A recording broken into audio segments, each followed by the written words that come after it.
Okay, we'll go ahead and get started. The city council meeting for the city of Rollingwood, Wednesday, April 21st is called to order at 6:31. And we'll start with roll call. Amy Patillo. I am here. Sarah Hudson. Here. Wendy Hundley. Here.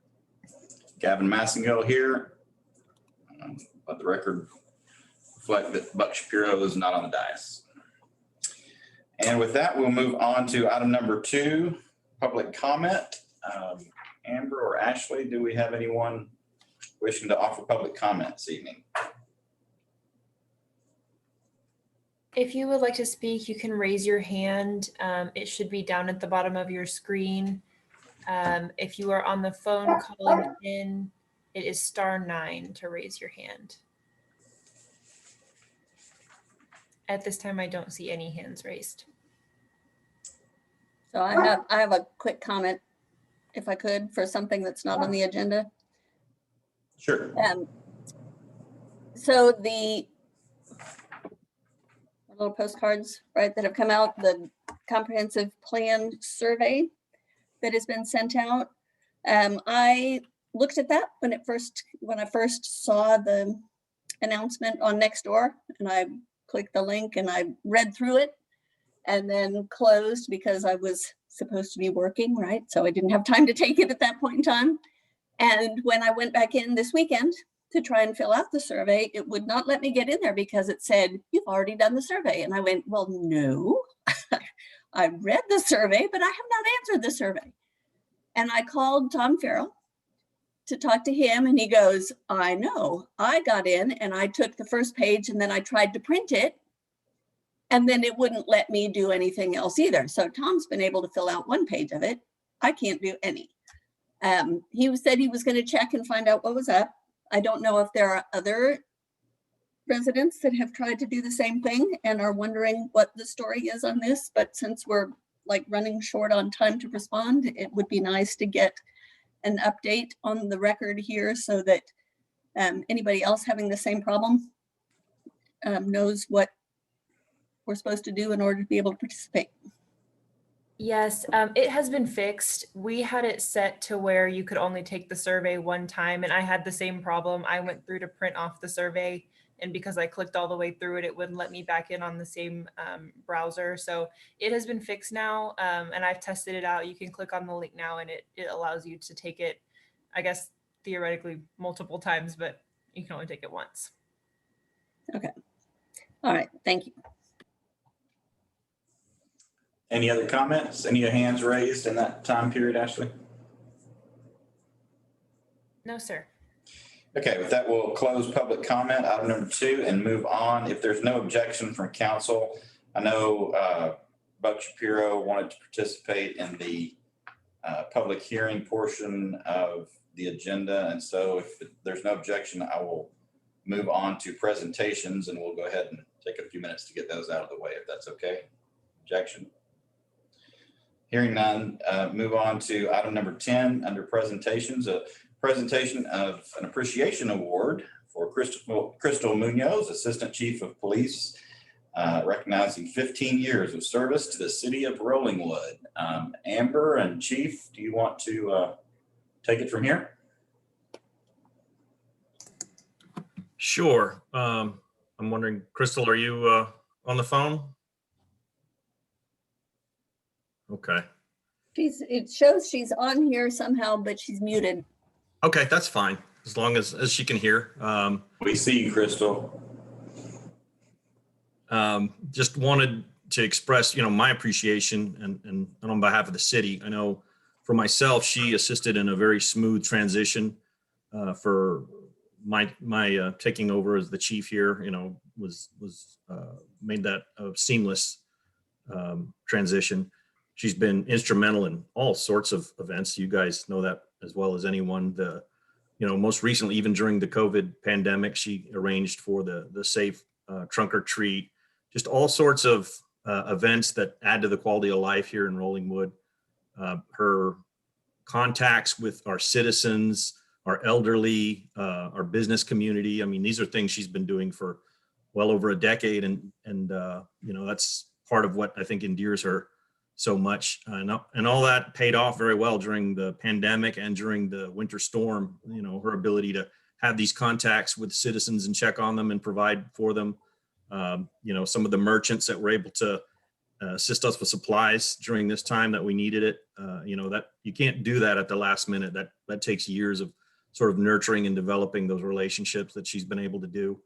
I got a letter from a citizen from a person who lives out of state, and just how safe they feel having their mother live in this community. Knowing that Crystal's there, checking on her, caring about her. So, I mean, that speaks volumes to, I think, how everyone feels. She arranged for all the city employees to get COVID vaccines. She's just a tremendous resource. And, to do 15 years with any city or with any department is, that's an accomplishment in itself. But in a smaller agency like this, where there's frequently turnaround, I mean, that really shows her loyalty and dedication to this community. So, I'm glad that we chose to recognize her.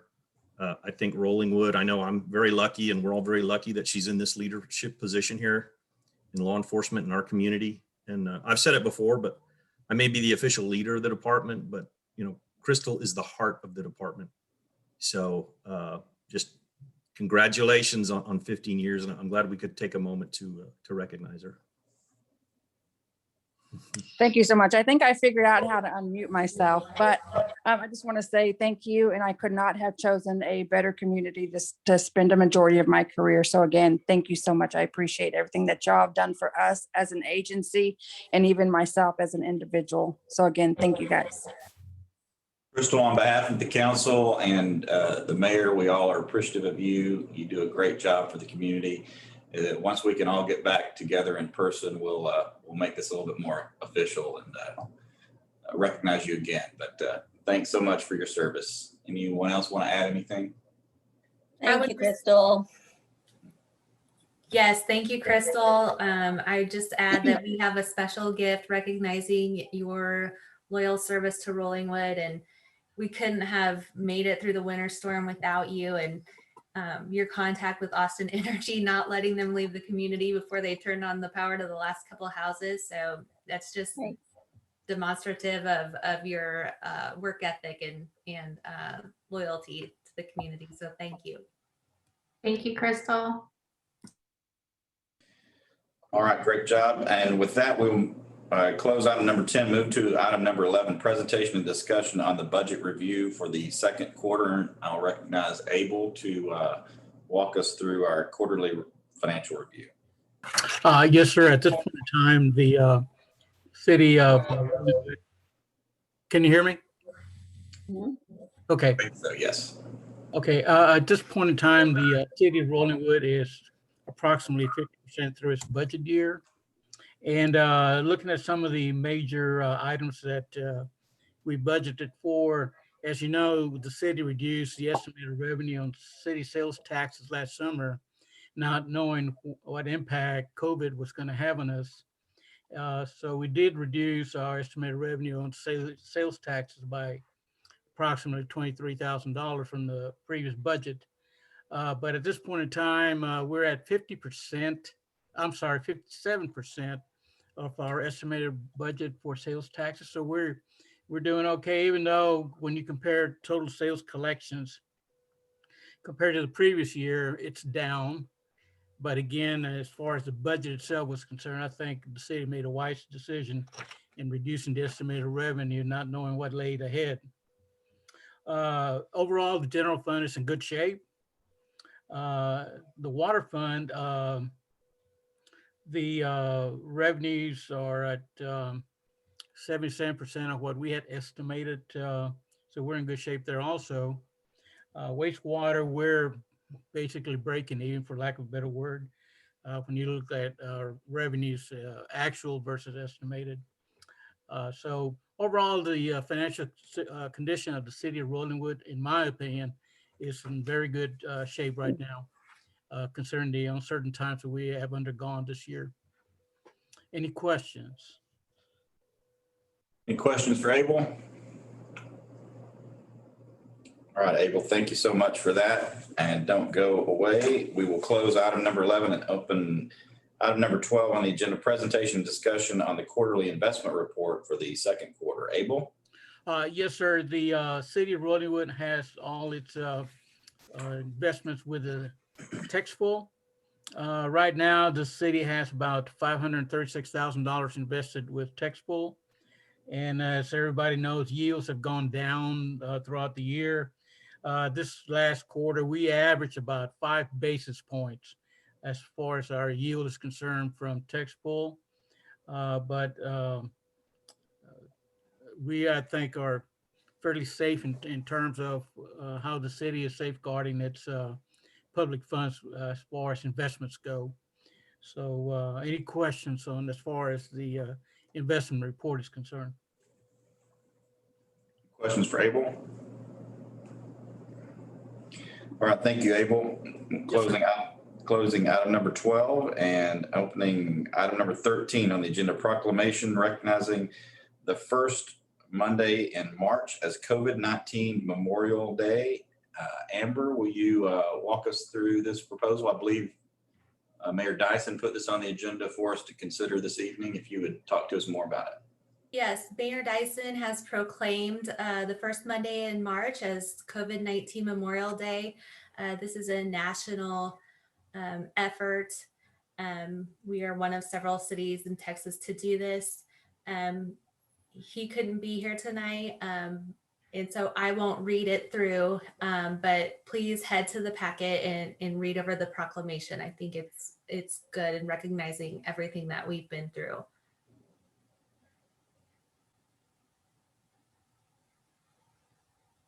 All right. Does council have any questions regarding the proposed proclamation? Hearing none, I would entertain a motion if anyone has one.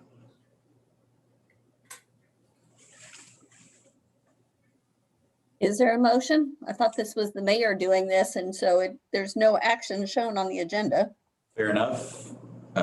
Is this just for informational purposes, Amber? Right, it's just the mayor can make a proclamation without council approval.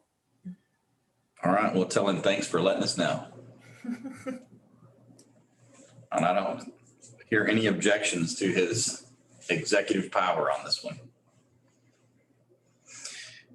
Okay, with that, we still don't have Buck, do we? Let's go ahead and knock out the consent agenda. The items 15 and 16 are previously approved items that are back before us on consent agenda in technical format. And if there's a motion on the consent agenda, I'll entertain it. Can we pull number 15 out? Yes. 15 is removed from the consent agenda. Items 14 and 16 still remain. If anyone has a motion. Move to pass the consent agenda items 14 and 16. There's a motion to approve the consent agenda items 14 and 16. Is there a second? Second. There's a motion and a second. Please vote. Wendy. Aye. Sarah. Aye. Amy. Aye. Gavin, aye. 4 ayes, no noes, motion prevails. And now we will move on to item number 15, removed from the consent agenda. Amber, do you want to talk to us about item number 15? Sure. Both of these projects were approved at the previous council meeting, and staff was directed to bring back a budget amendment reflecting the two projects. So when you look at the two documents that are in this agenda item, the values seem to be swapped. They don't match up unless somebody changed this since I looked at it last night.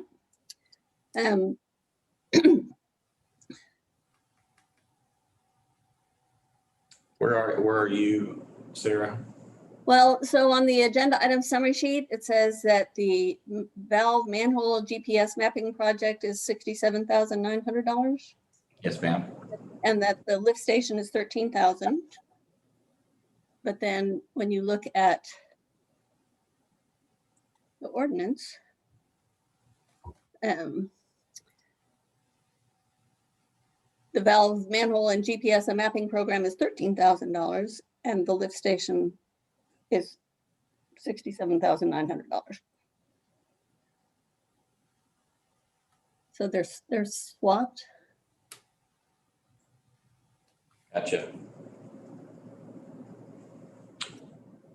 And it sounds like that because of the Crossroads proposal, that some of the work that was included in one of these projects may be going to be done by Crossroads. And so maybe you're not actually going to spend all of the money. And I was wondering if we needed to, first of all, we need to make sure that we've got our things matching. And then also whether or not we needed to, there is appropriate to make an adjustment to the total cost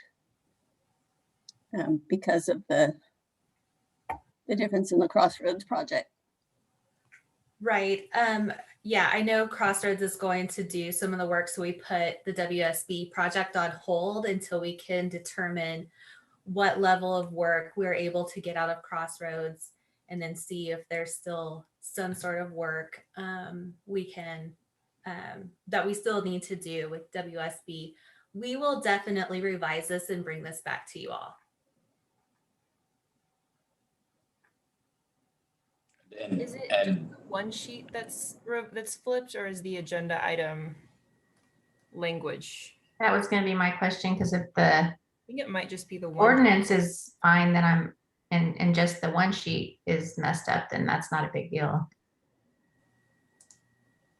Yeah, the ordinance needs to be correct, not the one sheet can have an error. Right. My apologies. That looks like it was just switched back, flipped in the one sheet.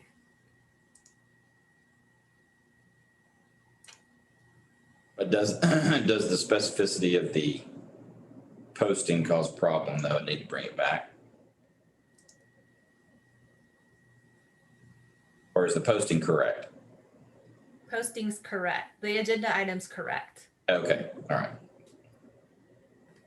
Well, isn't the lift station the $67,000 one? No. It looks like it.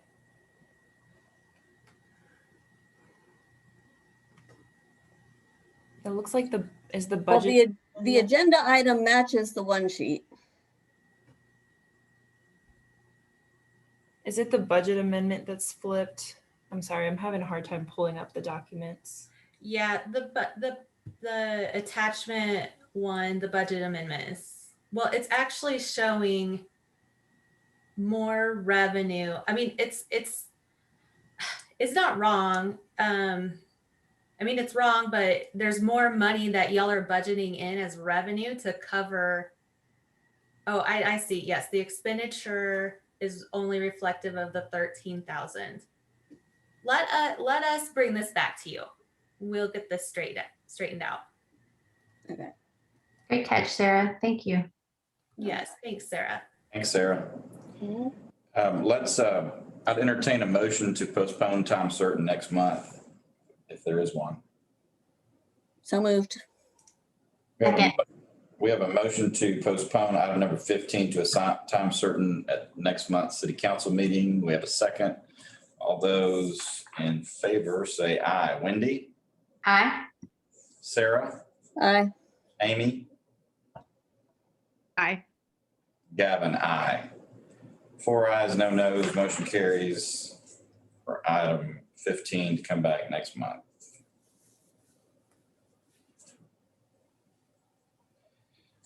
That will close item number 15. And is Buck here yet? All right, we tried. Oh, Buck did. Look at that. Great timing, Buck.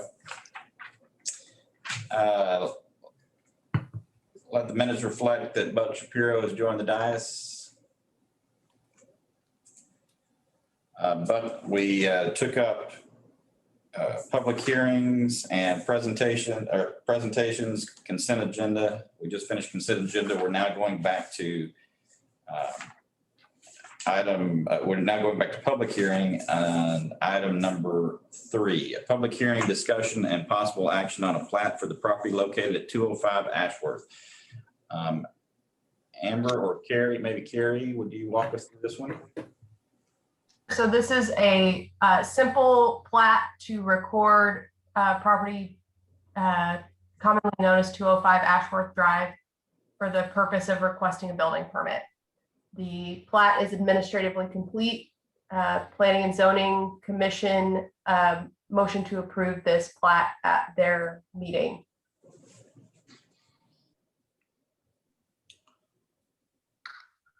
All right. I move to approve a plat for the property located at 205 Ashworth Drive. Second. We have a motion. Sorry, this is the public hearing. Were you gonna, did you close that yet? I might have jumped the gun. I'm sorry. I'm sorry, we opened the public hearing at 6:51. The public hearing is now closed at 6:52. And now I'll entertain your motion, Wendy. I move to approve a plat for the property located at 205 Ashworth Drive. And I'll second again. We have a motion and a second to approve the plat at 205 Ashworth Drive. All those in favor say aye. Wendy, Aye. Sarah, Aye. Amy, Aye. Buck, Aye. Gavin, aye. There being 5 ayes and no nos, motion carries. Moving on to item number 4, opening a public hearing at 6:53 for discussion on the replat of the property located at 104 Riley Road. Carrie, will you walk us through that? Absolutely. So this is a replat to adjoin the property commonly known as 104 Riley Road with the rear adjacent reserve track for the purposes of a building permit. And the Planning and Zoning Commission motioned to conditionally approve this property pending further review of drainage, chain of title. And there were some easements and setbacks that needed correction. The version you have now before you has those items corrected in it, and I would recommend approval. Thank you, Carrie. Do we have anyone wishing to offer public testimony on this item? If you do, feel free to raise your hand and Ashley will recognize you. Ashley, do we have anyone? Oh, looks like we do. We do. Yes, you're free to unmute yourself, Steve. Hello, I'm Steve Siliason. I'm the civil engineer on the project. And we are proposing to do drainage and public drainage improvements and take some of the public water off of the Riley Road and take it down an easement to the reserved track in the back. And I would just offer my ability to answer questions if you all have any questions for me regarding this proposed final plat. Are there any questions for Steve? I guess I just have, so we're all in agreement, Steve, you're willing to do the plat notes as discussed by P&Z, is that right? That has already been corrected as Carrie indicated. Okay, great. And you're good with that? Absolutely. Okay, great. Any other questions for Steve? Any other questions? Is this a plat or it's a replat, right? Not a plat. Because Correct. It is a replat. We're taking 2 existing lots and combining them into a single lot.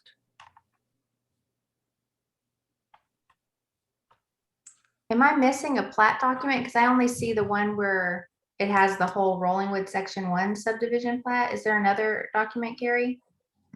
Yeah, so if you look, I don't know if you're looking at the HTML version of the plat packet. If you look at the document at the bottom that says Riley Road 104 proposed plat.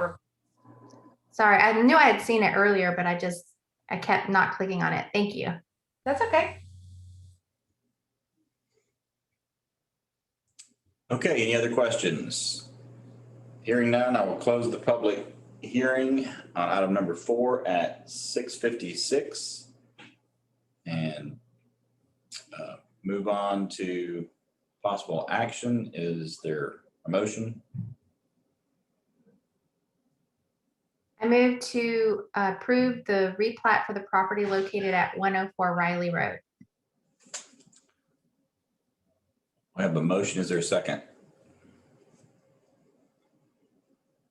Second. We have a motion and a second to approve the replatting at 104 Riley Road. All those in favor vote aye. All those opposed vote no. Wendy? Aye. Sarah? Aye. Amy? Aye. Buck? Buck, you're on mute. Aye. Gavin, aye. Being 5 ayes and no nays, the motion carries. Close item number 4, move to item number 5. Public hearing is opened at 6:58. Discussion over the replat for the property located at 3012 B Caves Road. Is there, Carrie, will you walk us through this one? Sure. So this, I'm definitely taking this project midstream. When I took over as building official in July of 2019, some site development plans had been reviewed and approved by Mike Alexander. Building plans were submitted to me. Upon receiving those building plans, we realized that we couldn't accurately perform the zoning review without recording a record of the zoning code deemed applicable to this property. So this plat is coming to you demonstrating some of the historic actions taken, chiefly the ordinance 176, which in 173, which abandoned Peak Road and divided it between 2 properties, one of those being 3012 B Cave Road, and the release of the easements there. So this plat reflects ordinance 176 and that zoning code so that we can finish our review of the building plans. I'll be happy to answer any questions.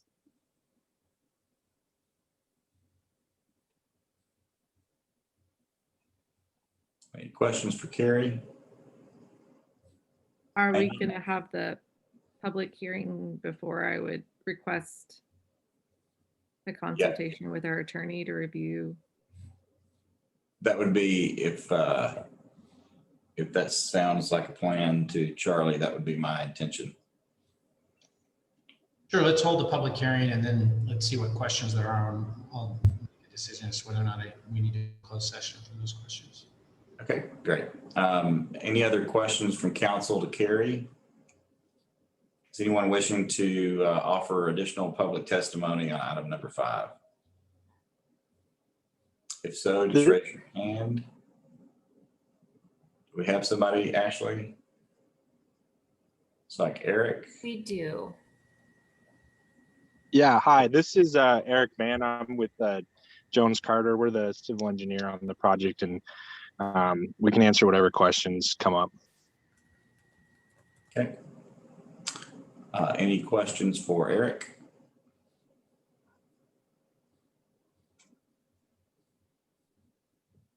All right.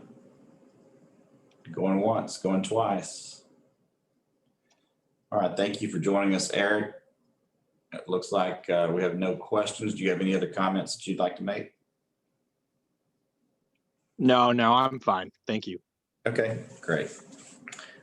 Anyone else wishing to testify on item number 5 in the public hearing on the replat for 301 Bee Caves Road? Anyone, Ashley? No, sir, not at this time. Okay, hearing none, we will close the public hearing on item number 5 at 7:01 and take the item back up in regular session. Any additional comments, questions? Amy, I think you would like us to visit about this further in executive session later. Is that right? I mean, I have a few questions about the intersection of, I believe, what is it, Chapter 245 claim with how this plat has been prepared, and in particular, the setbacks that have been put on the plat. And I understand that if there has been a determination made that this property or this project has vested rights under Chapter 245, then the setback requirements would be tied to this particular project. But the plat that we've been provided doesn't have any indication that this exception to the setback requirement is actually tied to the Chapter 245 project. So the question, I have two questions actually. One is, who makes the determination on behalf of the city that Chapter 245 rights have vested? And my other question is, why doesn't the plat reflect that the setback that's on there is only vested for this particular project? So currently, this is Charlie. Currently, there isn't anything in your code that talks about how we process a vested rights request. I've been in conversations with Carrie to correct that and to do some other things with your code regarding vested rights, which we'll be bringing back to you. So I would say it's an ad hoc basis as to how that decision is made. The decision on this particular issue was made based on an attorney contacting the city, requesting an analysis and confirmation of vested rights on the property. And the prior attorney did the analysis and confirmed that there were vested rights associated with it. So that's how it was done in that case. And I would say that probably until we get a process in place, that the process would be that the applicant asks whether or not they have vested rights, staff goes through the analysis, and if they have any questions with respect to the legal aspects of it, they would contact our office and we would assist in that analysis. That's the answer to the first question. The second question is, I would not recommend putting anything regarding vested rights on the.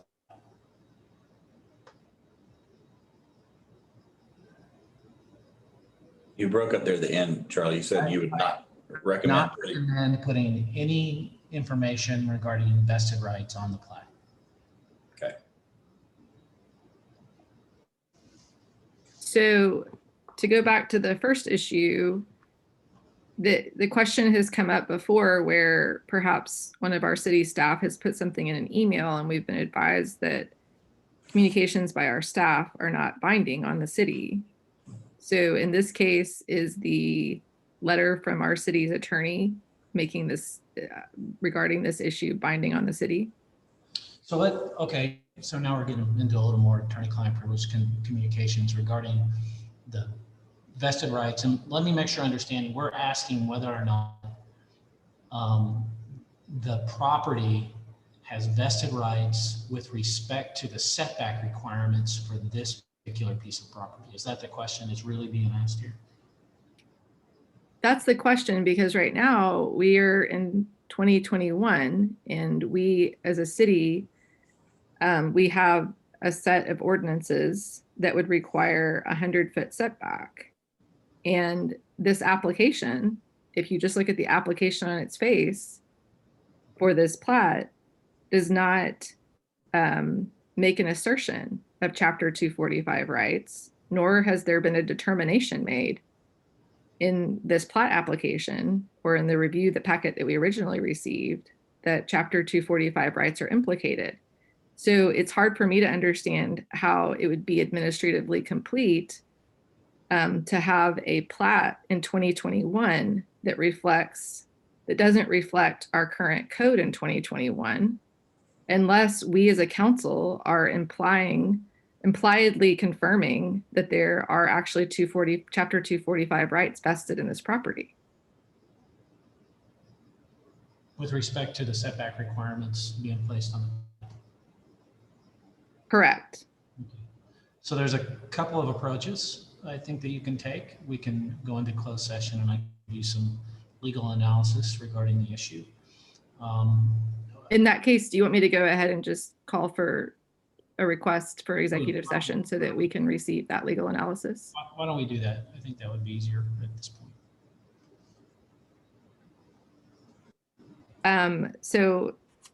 Mayor Pro Tem Massengill, I would request that we have executive session so we can consult with our attorney regarding legal issues on this plat.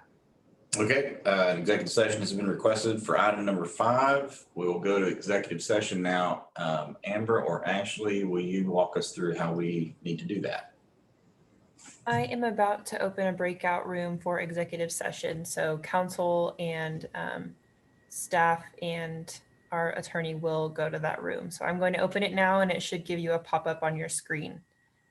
Okay, and to those listening, we'll be back shortly. Hopefully shortly.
Okay, council is returning to main session and has concluded the closed session at 7:51. We're now back in open session. And we are still on item number 5 after seeking some counsel with our city attorney. Do we have continued discussion on item number 5 on the agenda? I would like to make a motion. I would move conditional approval of the plat for 2415 Rollingwood Drive upon providing evidence which substantiates rights under chapter 245 with respect to setbacks. I think it needs to be a different address, Wendy. You said, I'm sorry. what was it? 3012 Bee Caves Road. Thank you, Amy. Can you restate that one more time, Wendy? Yes. I move to grant conditional approval for the replat of 3012 Bee Caves Road upon providing evidence which substantiates rights under chapter 245 with respects to setbacks. We have a motion. Is there a second? second, We have a motion and a second on item number 5. All those in favor say aye. All those opposed say no. Wendy? Hey, Gavin? Yes. Question for Charlie. Do we need to specify that the applicant needs to provide that proof? Could you ask that question again? I just wondered if we needed to clarify that the applicant has to be providing the proof. I thought that's what she said, but if it wasn't, then yes, that's the intent, I believe, of the motion. Yeah, I guess we can amend the motion to say conditional approval upon applicant providing evidence. Yeah, I just wanted to make sure we were completely clear. Do we have an amended motion? Is there a second? I will second the amended language of the motion. We have a motion and a second on item number 5. Is there additional discussion? Hearing none. All those in favor of the motion say aye. All those opposed say no. Wendy? Aye. Sarah? Aye. Amy? Aye. Buck? Aye. Gavin? Aye. Being 5 ayes and no nays, the motion carries. Okay, moving on to item number 6, public hearing. I'll open the public hearing at 7:54 related to item number 6, discussion related to the replat for the property located at 2514 Rollingwood Drive for the purposes of a change in address. Will you explain item number 6 for us, Carrie? Absolutely. So this is a replat of 2514 Rollingwood Drive. They want to change their address to 601 Riley Road. They form a block with their with the rear adjacent lot. So this is just a simple replat. The plat document is administratively complete. Planning and zoning recommended approval. I recommend approval. Okay, council members. I move to approve the replat for the property located at 2514 Rollingwood Drive this time. We have a motion on item number 6. Is there a second? Well, did we have a public? Close the public hearing. Oh, I'm sorry. You made me jump the gun there, Wendy. I keep doing it. I'm so sorry, Gavin. That's okay. Do we have any, but we see where you're going here, Wendy. As just a heads up to anyone who wishes to testify. Is there further discussion for the public hearing portion? Just raise your hand if you have one. Ashley, are we good? No hands at this time. Okay, with that, hearing no further public testimony on item number 6, we'll close the public hearing at 7:55 and take the item back up. Item number 6. Do we have a motion, Wendy? For the third time, the actual right time, I move to approve the replat for the property located at 2514 Rollingwood Drive for the purposes of a changed address. For the motion, is there a second? Second. We have a motion and a second on item number 6. Further discussion? Hearing none. You have a motion and a second on item number 6. All those in favor say aye. Opposed say no. Wendy, Aye. Sarah, Aye. Amy, Aye. Buck, Aye. Gavin, aye. Being 5 ayes, no nays, motion carries. Moving on to item number 7.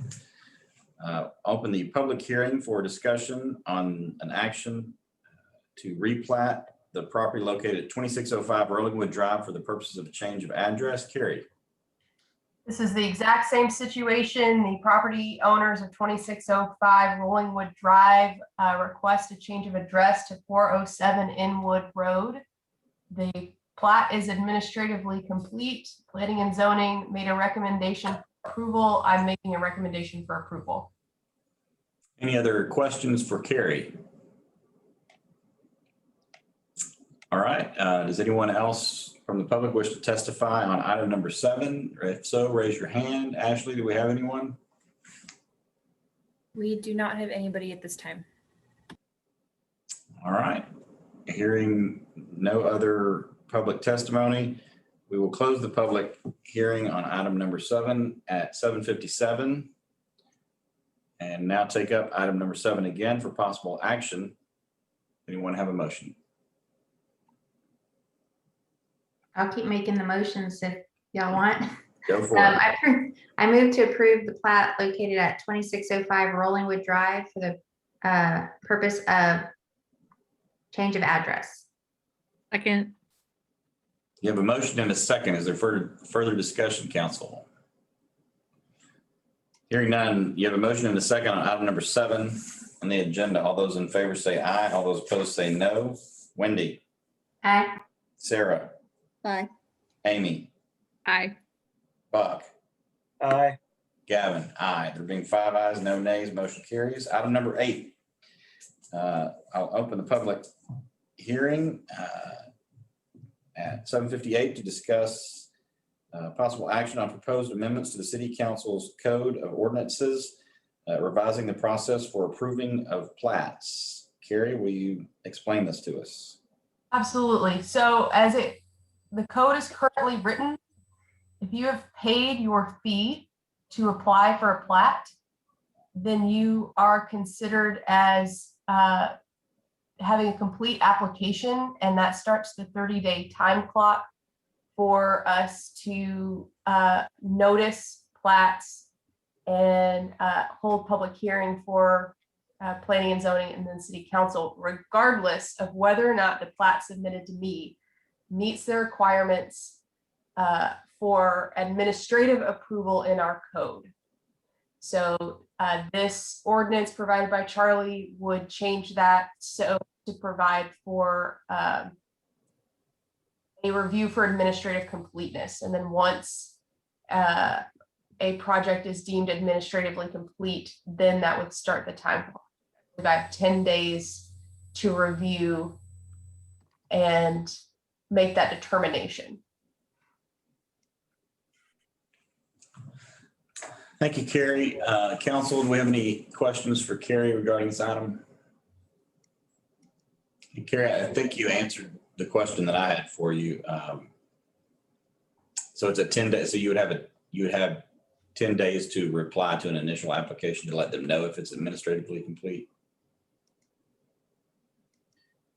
Now, does this still then, is our process still then it goes to P&Z, then it goes to city council?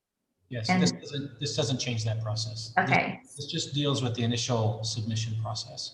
so we have a 70-day plat process. That is correct. Per approval body, 30 days for the P&Z, 30 days for the council. And that gives us time to notice everything the way that we need to notice it, because you start noticing it after P&Z. It's a process for a plat. Yeah, It this does is- give us time. It's difficult, but it does give us time to get it done.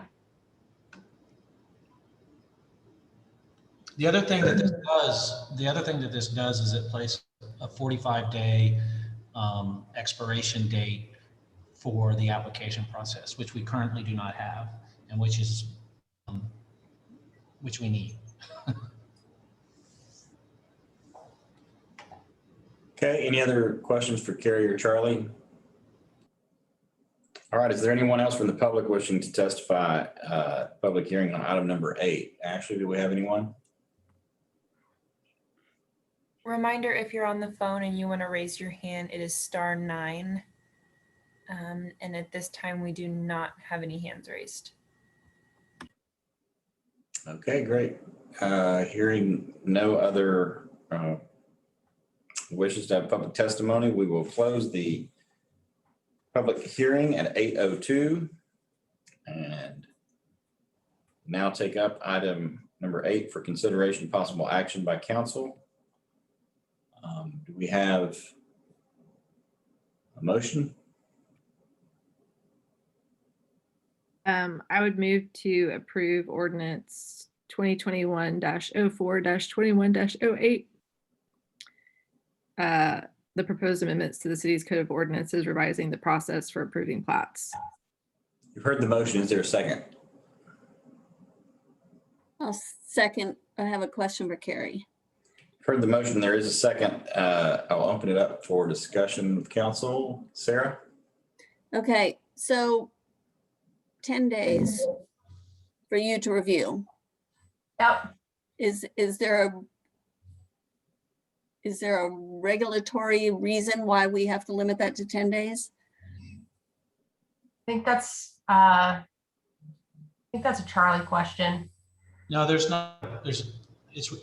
It's a reasonable time frame. Well, it's reasonable if Carrie doesn't go on a 2-week vacation. Well, yeah, unfortunately, you better have someone in her place that can handle these. But in practicality, if you went on a 2-week vacation, Carrie, we would basically it would revert back to the process we have now, right? I mean, if you don't reply to them within the 10-day period, it would essentially be what we do now, right?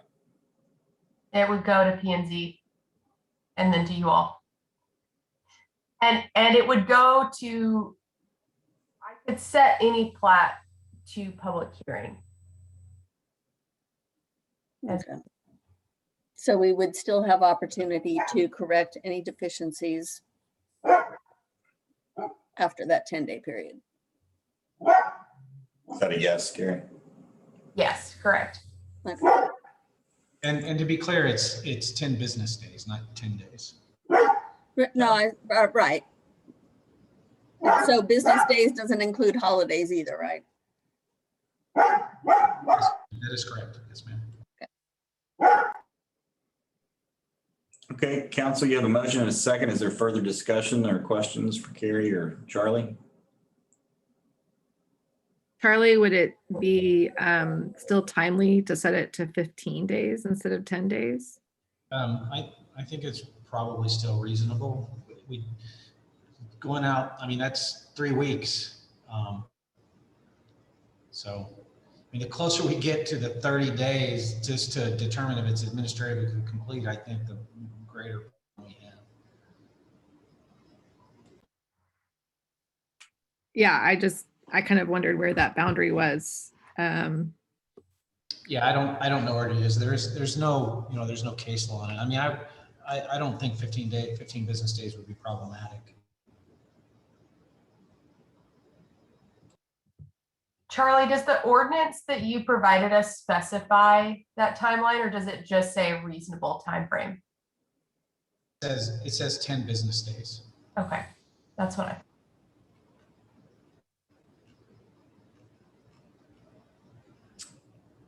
I'm okay with 10 business days, and it gives the applicant time to do the required notification mailing to all of the surrounding people and for it to get there and then be a buffer before the next P&Z meeting. Because I know the city provides that notification, not the applicant. Okay, well, it gives it time for us to get the notification out, because that's kind of where we were running really tight, right? And especially when we had to move P&Z meetings around sometimes.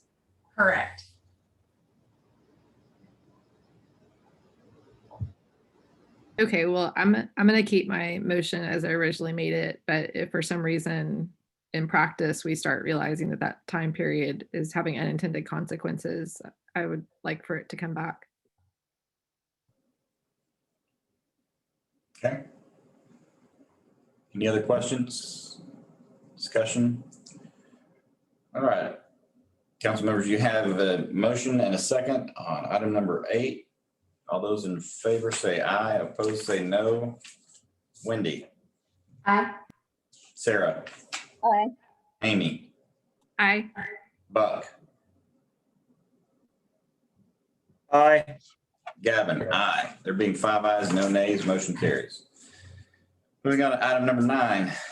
I will open the public hearing at 8:07 for discussion on proposed amendments to the city's code of ordinances establishing administrative approval of plats and vacating plats and revising notice requirements.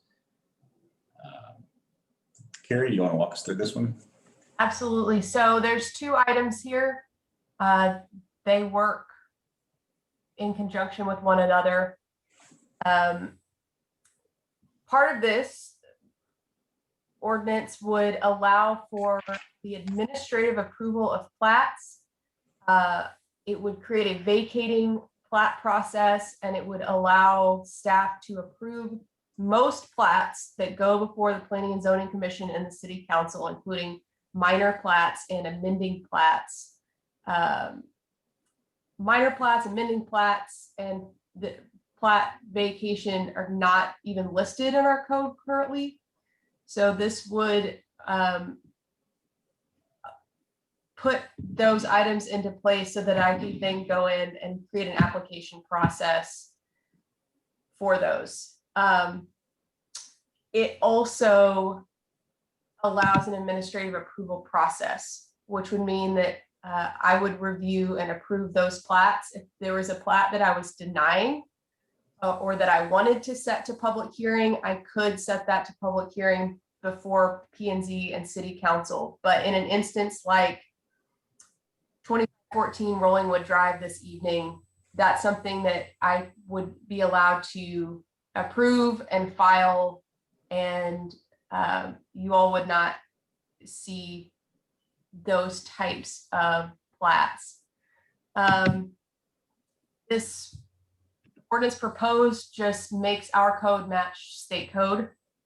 But in conjunction with that, if I am administratively approving these plats, then our notice requirement doesn't make sense, because we wouldn't be noticing for anything because there wouldn't be a public hearing. So we would still notice for public hearing for plats per state requirements. We would make that match as laid out in the other ordinance, but we would be following state guidelines instead of what's currently in the code, and we would only be doing that in an instance where we were having a public hearing for a plat or a replat or as prescribed by the state. Planning and Zoning Commission wanted more time to look at this, but they did motion to deny in both instances. What was communicated to me from a member of P&Z was that they liked this process for approving plats because it, I think it was called a pressure relief valve, that we have these public hearings, citizens can come and discuss these plats in a public forum. I view our pressure relief valve, if you will, if that is something needed, I see that as being the notice for intention to build. Because plats, if it's a legal plat, you have to approve it. And so I see you all as being put on the spot to have people come to you with frustrations over a document that meets the legal requirements that you're bound to approve. Building plan notice, that's typically what people are concerned about when they come forward for a plat, they're concerned about what's going to be built there. Well, I don't generally have building plans when I get a plat. They plat first, then they submit their building plans. So per our current building code requirements, you have to notice. So I feel like that is how people will learn of a project going next door as a notice of intention to build. Do you have any questions for me? Great layout. Thank you, Carrie. Thank you. Council have questions for Carrie? I agree with Carrie on this. I feel like a lot of this stuff should be done administratively. If we're already legally required to approve it anyways, why are we going through two different boards to approve something that we have to approve? If we don't like our approval process, then that's a different story. We should change it and what our requirements are. But if we're legally required to approve something, why is it going to planning and zoning and then city council? Yeah, I tend to agree with Buck on that. Let me ask a question though. Is the ordinance as drafted, and this may be a Charlie question. If your plan is to deny, Carrie, a plat application, does this ordinance contemplate that it automatically gets kicked to us? Charlie, can you explain that? What happens in a denial scenario? It has to go to the authority responsible for. You don't have authority to administratively deny. You only have authority to administratively approve. Okay, so, and that's by state statute as well, I assume. Yes, it is. So this would align us with state statute. Carrie would be approving plats that are administratively complete, that we have no option except to approve, and then anything else would still come to us. That's correct. That's a high level summary of it. Yes. Hey, Charlie, this is due to the legislature's change in the last session, correct? No, this particular provision has been in there for a while. Essentially, this code allows for you to give your administrative officials the authority to administratively approve certain plats, and those are minor plats and amending plats. And I think that there's one other one. I'm not sure. Yeah. Oh yeah, you're right. Sorry. I was thinking about the 30 days of the city to respond. Once a plat's filed, then it's administratively approved by statute. Yeah, if the city doesn't respond. That's different. And yeah, usually and of course you have to approve plats if they meet your requirements. And these are the types of plats that don't usually, that don't require the type of in-depth review and analysis, because there's no dedication of public infrastructure. There's going to be no dedication of streets. They're not changing anything. It's just very simple, straightforward, black and white changes, which allows for administrative approval. And how much quicker would that, Carrie, how much quicker would that mean these plat turnarounds would be in these simple instances? It'd probably go from about a 70-day process to a 30-day process or less. It seems like government efficiency to me. Yeah, me too. It seems pretty redundant on what we're doing here, especially on something that we're legally required to approve anyways. Sorry, but I think it caused confusion for people too when we sent out notification of the plat, because there's not something to comment on, and then you could make a difference in somebody not being able to plat their property. So that relief valve, yeah, I don't think that it's appropriate in a plat setting because it's set by state law, not by us. Yeah, I think it's the opposite of a relief valve. Yeah, I think it's the opposite. And I think that it goes to what Carrie said. Most people are expecting building plans, not the plat. And then they're just like totally confused by the whole process. And they think that something's like being done that shouldn't be done. I've had to explain this a couple times to some neighbors. Yeah, we've seen that many times where we're talking about a building phase and a building permitting process when that's not where we are yet. Yeah. That's very important to remember.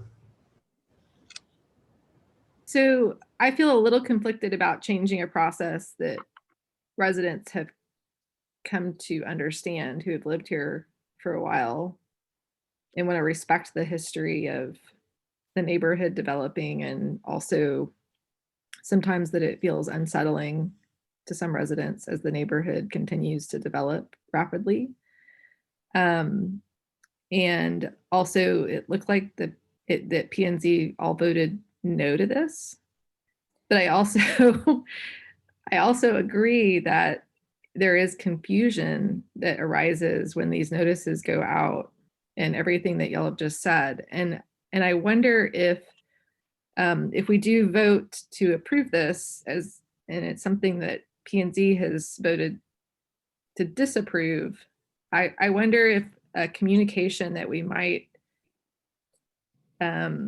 all agree to, or something that might be helpful to consider as a strategy, is that if we start seeing issues arise with how plats are reviewed, that really the opportunity that we as those who get to set the code have is to actually amend our code to make it clearer how we actually want our building official to decide things. And that's something that, as I've sat here and kind of looked at it and thought about the arguments that have been made for not having a process like this, I do think we have some areas of our code that need to be updated to be clearer. And like we've hit one of them tonight. And so if we decide to move down this process of administrative approval, I would also want us to make a commitment that we're also going to ask P&Z to partner with us and be active in identifying areas of the code that need to be updated to be clearer, so that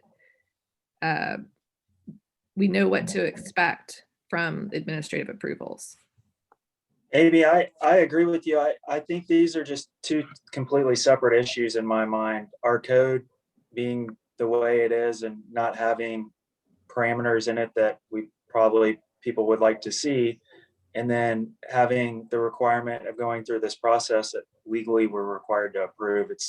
I'm not putting them in the same category. I think they're two totally separate deals, two separate issues. And I agree with you. I think they are two separate issues. And at the same time, I can think about different plat applications that have come before the council where there has been a lot of controversy because perhaps there was an ambiguity in the code. And we've had in the past, Carrie hasn't done it, but we've actually had our building official kind of defer to the interpretation of the council because the code was left ambiguous in his mind, right? And so I think that's where we have kind of had this pseudomorphed legal process with code interpretation by the council. And I'm all for making things smoother. And I think that also requires a commitment by the council in planning and zoning to work on amending the areas of the code that we see now or have seen in the past don't give the guidance to our building official that we are intending for it to. Well, and on that note, in full, in the spirit of our community wanting to feel like we are honoring our transparency and the rules around our platting process, if it's a 30-day process, then I wouldn't see the harm in it going through P&Z and eliminating the city council step, but just having it presented to P&Z administratively complete and not having to go to council is within that 30-day period that could happen. And then there can still be eyes on it from the community, but not necessarily a approval needed by P&Z, but still something that maybe if our citizens are able to see it and they kick it back and they want it, brought to city council, there'd still be that opportunity. But it would shorten that, 70-day process to 30-day, and it'd still be in the same window, but maybe provide that opportunity to citizens that is a middle ground, I suppose. And Wendy, remember too, that if planning and zoning doesn't meet, then it's statutorily approved anyways. Right, So exactly. it would almost force planning and zoning to have meetings every month, as opposed to, I know there's parts of the year where they don't have meetings. There's times that they don't. So they're going to be forced to have meetings probably every month. Well, I mean, that's how it Carrie? is now. Carrie, did the P&Z approved the plat part, right? But it was the application process and the notice that they disapproved? So I interrupt here. I was just going through we need to clear something up. I was just going through the packet and going through. So the notice provision is not part of any of these ordinances that you've just adopted. Looks like there was a mix up getting the right ordinance into the right place. So the notice provisions are not being addressed right now.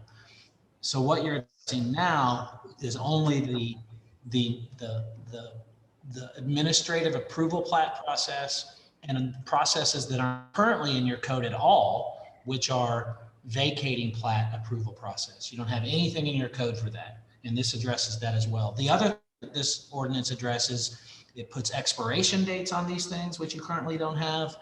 It puts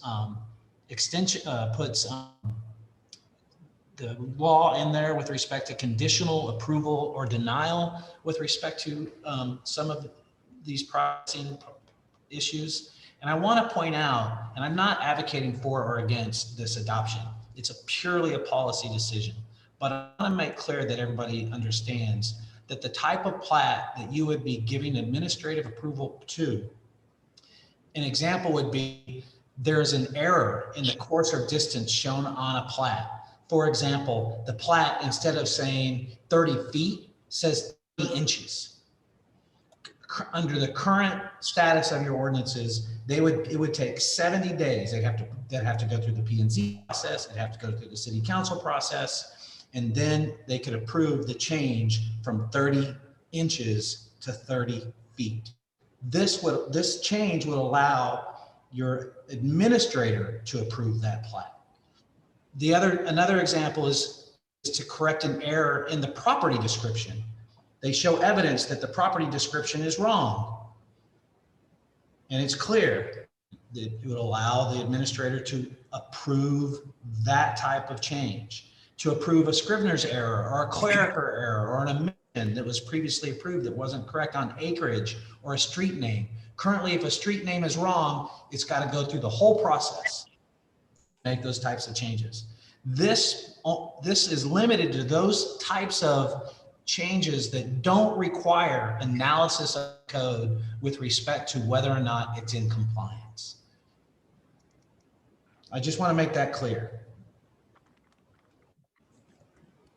Yeah, and P&Z, the part that they did not approve was not necessarily that they disagreed with the idea. It's just that they wanted more time to consider it. So they just wanted, and I think that was primarily the notice requirements, because the ordinance went from 250 feet to 200 feet. And there were some other things that were changed, and they weren't comfortable making those changes without having a chance to think about it and evaluate it more. And that is not being considered in either of these ordinances.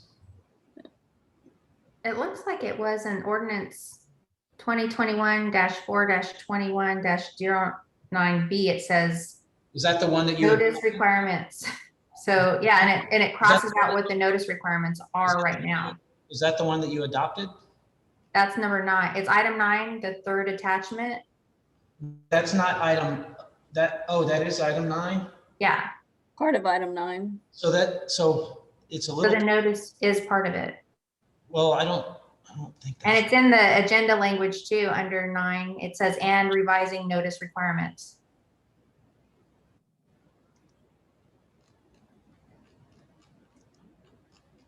that's not the, let's see. 9B is application process and notice requirements. That's 2021-04-21 9B, application process and notice requirements. Right. What is 9A? So 9A,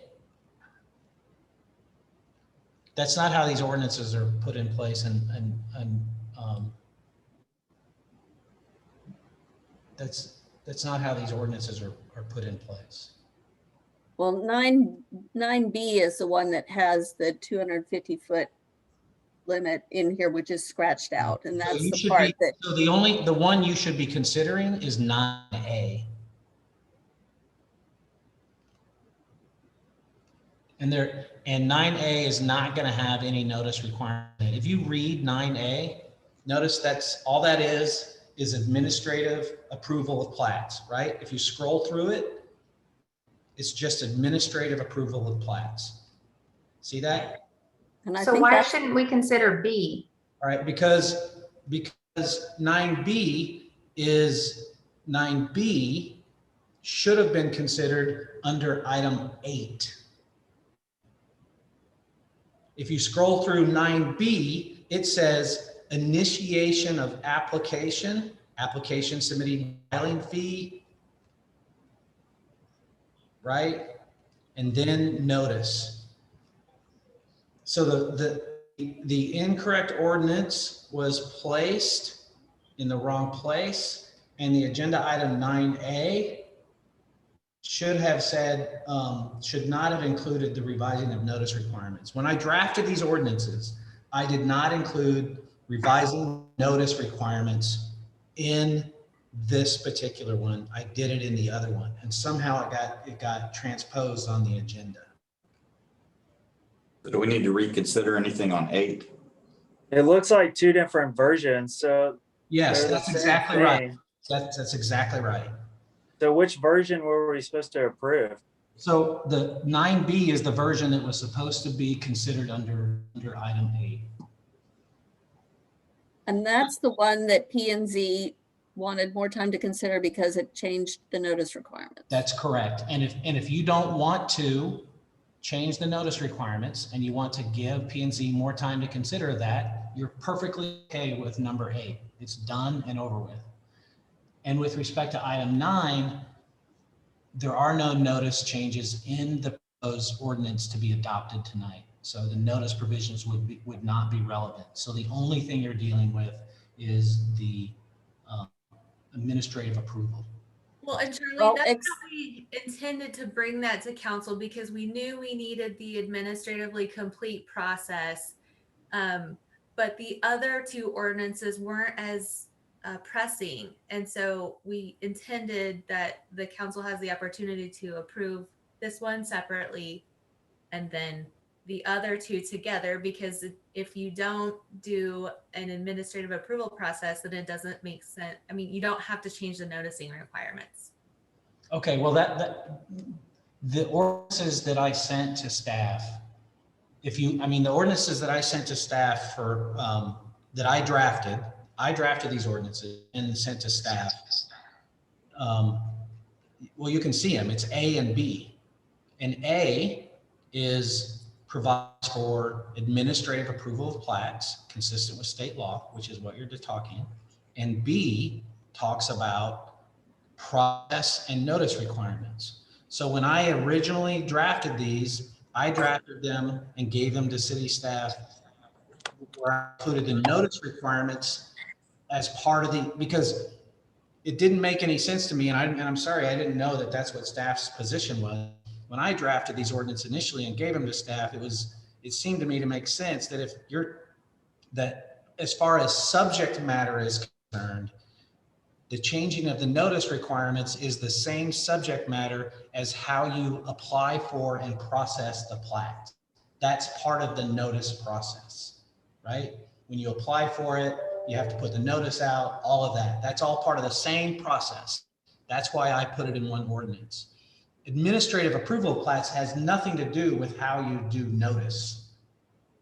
And so that it's got its own separate ordinance. But both of those things are covered under agenda item 9 now. So they wrote agenda item 9 so that it can cover both A and B. So we're Right. able to take action on both of those if we want to. It's two separate ordinances. Right. You could take action on it, but we would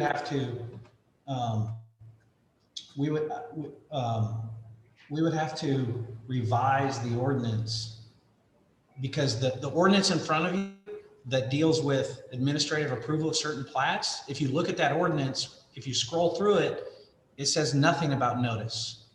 No changes to notice.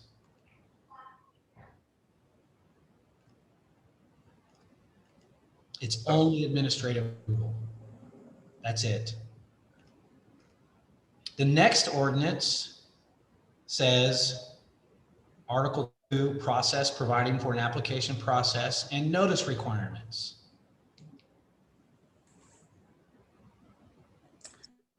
Which I intended and understood would be part of item 8.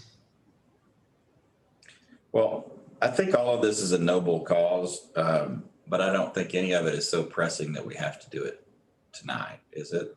Well, it sounds like the notice requirements, we should kick back to planning and zoning, and the administrative process, we should go ahead and approve. That's You could what do I'm that. hearing. Yeah, you could do that tonight. Which would be the 9A.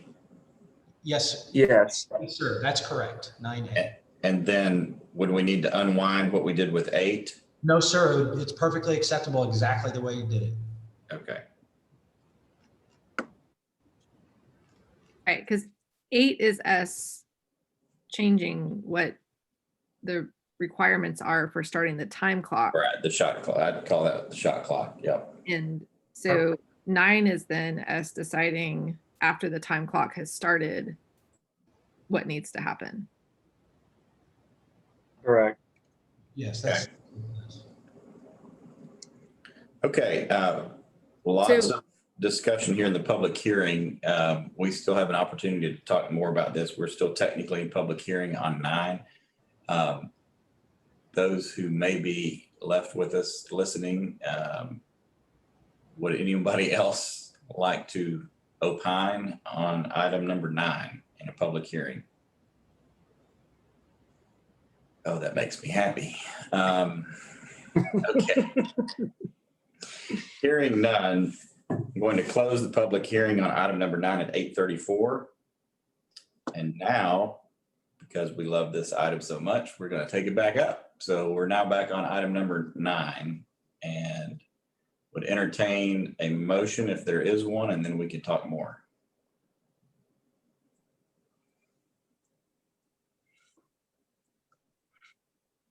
So our options, Charlie, just to clarify, are we could take up A, or we could take up A and B. No, only take up A. That's it. A. And so A can be passed without needing to have changed the notice requirements. It can be passed just as is.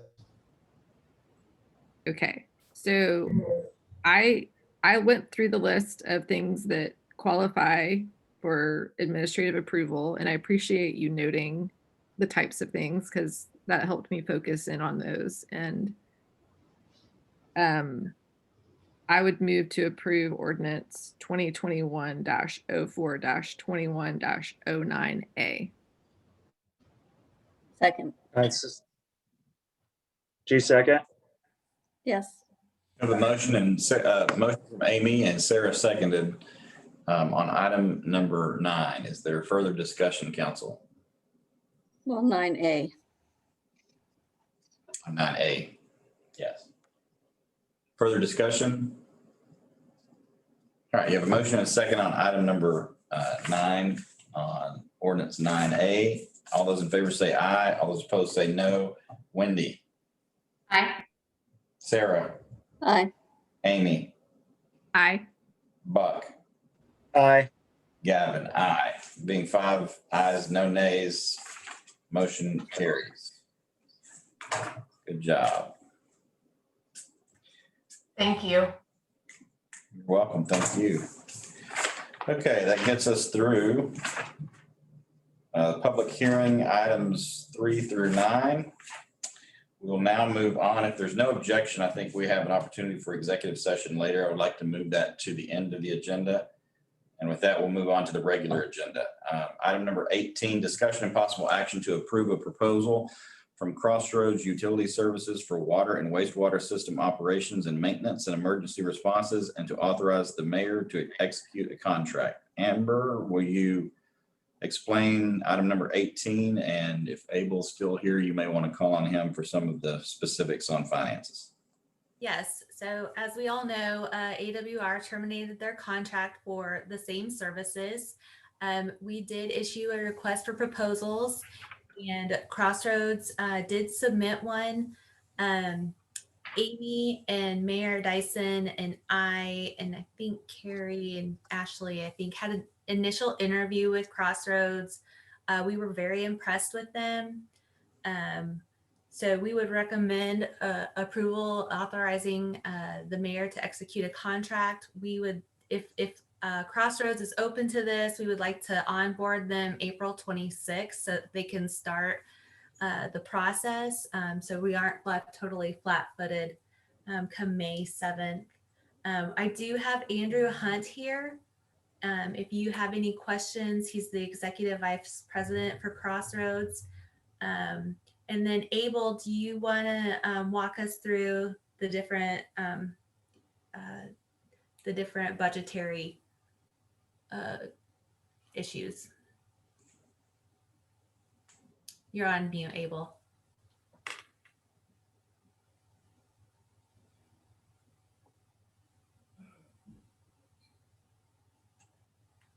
Yes, looking at the different numbers that were submitted, it would cost the city of Rolling Wood about an additional about $39,000 between May 1 and the end of the fiscal year. And what Amber asked me to look at was where are we, where could the funds possibly come from for the additional funding required. And what I did was I looked at where we are financially in the water and wastewater funds. And like I mentioned previously in our budget review, our water fund is doing well enough to where they can support the additional funding needed for the Crossroads contract. And they will be able to support that $39,000 increase that will be needed for the budget between now and September 30th. Any questions? Any questions for Abel?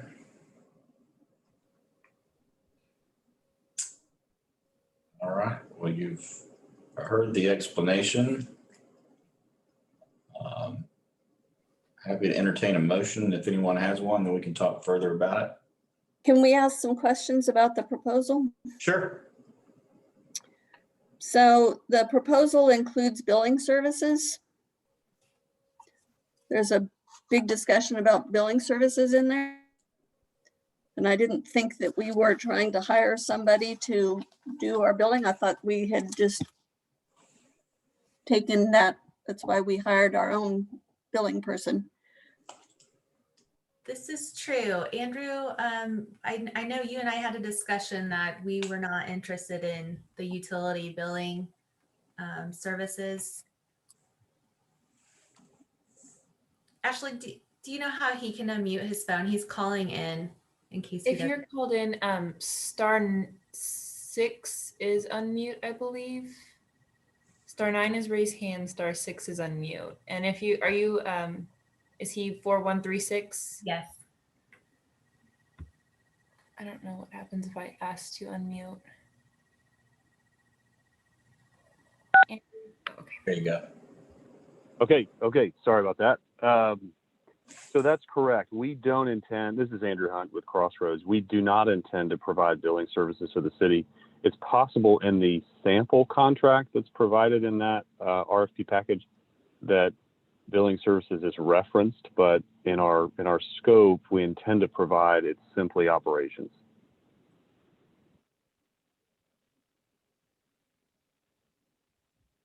Okay.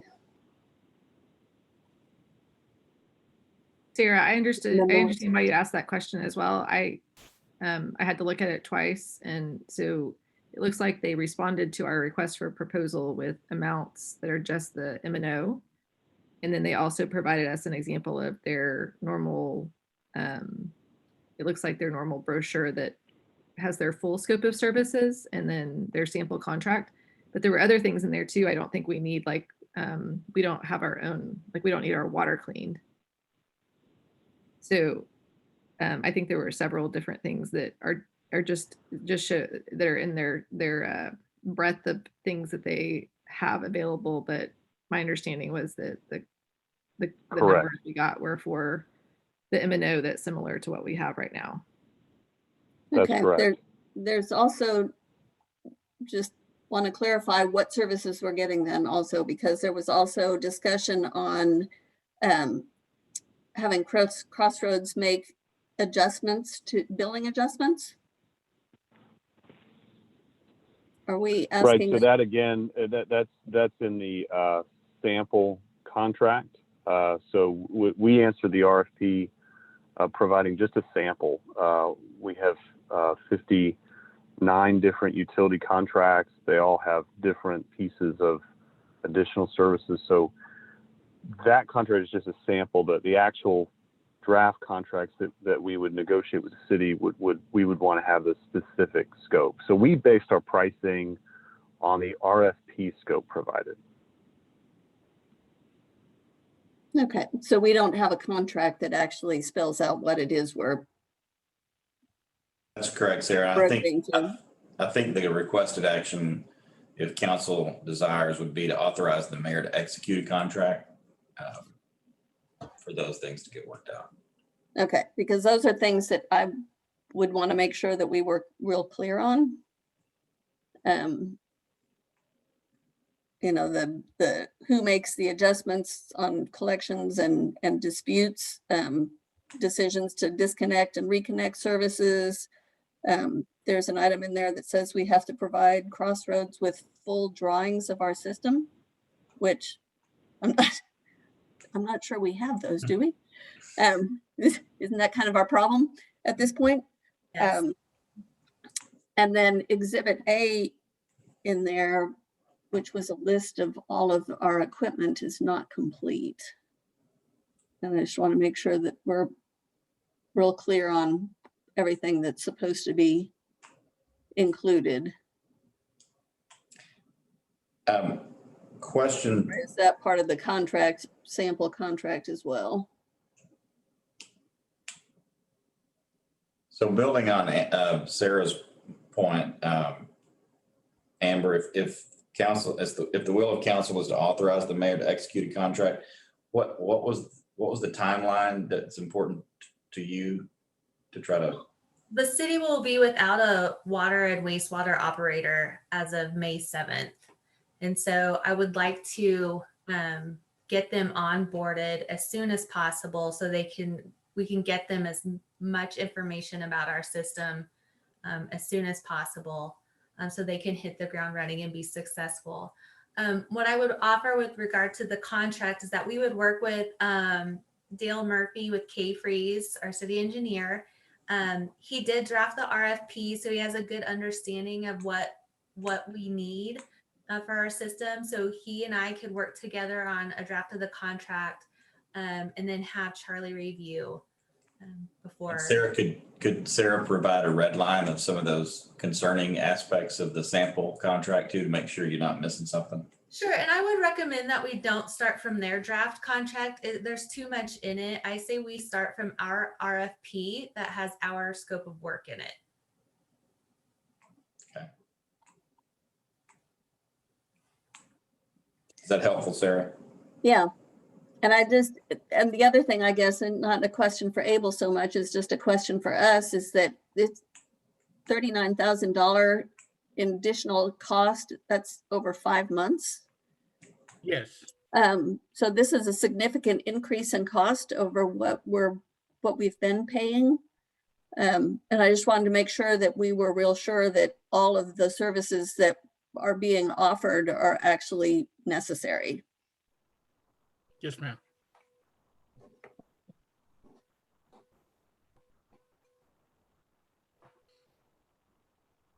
Are we? What is the length of confident? what is the length of the contract we're considering, Amber? It's a year. A year.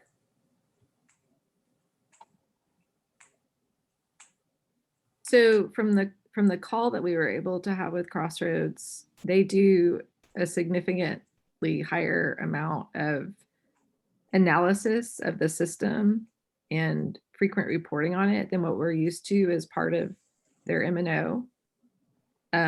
So my hope would be that we would be able to have some cost savings because we wouldn't be, perhaps we can anticipate maintenance in a way that is more cost effective and also that provides a cleaner system.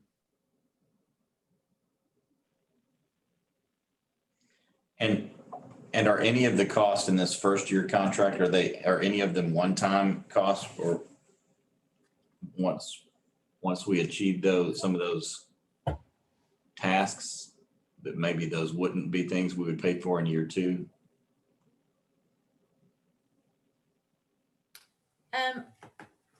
I don't think anything is a one-time cost. I think it's the ongoing monthly, and correct me if I'm wrong, Andrew. That's but right. We would have the opportunity to renegotiate after the year end. Yeah, so this is Andrew. In full transparency, when we analyze these RFPs, we look at the full scope of services. We also look at the resources needed to I think provide the best service to the city and its customers. And I think after this first year, if we need to alter that, that's something well in advance of your budget, your fiscal year, we could sit down with city staff and make tweaks. But your RFP does have daily operations on both the water and wastewater side. So that is active, meaning, there's going to be our resources in the city every day, 7 days a week. And so that I think that price is reflective of that.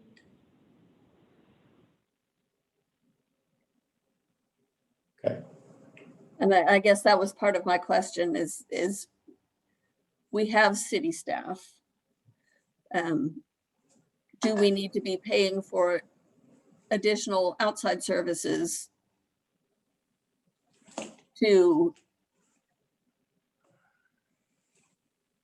are we going to be paying for duplicate services? No, we only have one licensed operator on staff. And so if there is any work performed on our system, he would have to be involved. So we've got everybody lined out to be taking their licenses. And so we can move toward that. Another thing we don't have a good grasp of and need technical assistance with is reporting to the state and TCEQ. And so we're hopeful. Justin has a good relationship with Crossroads. He came to us from Crossroads. We're hoping that we can learn some of those things. I don't know that we will ever be totally self-sufficient. Well, no, I don't expect that. We do have staff though. And I just wanted to make sure that we were, the increase is an annual cost of almost $100,000 a year. So I'm just wanting to make sure that we are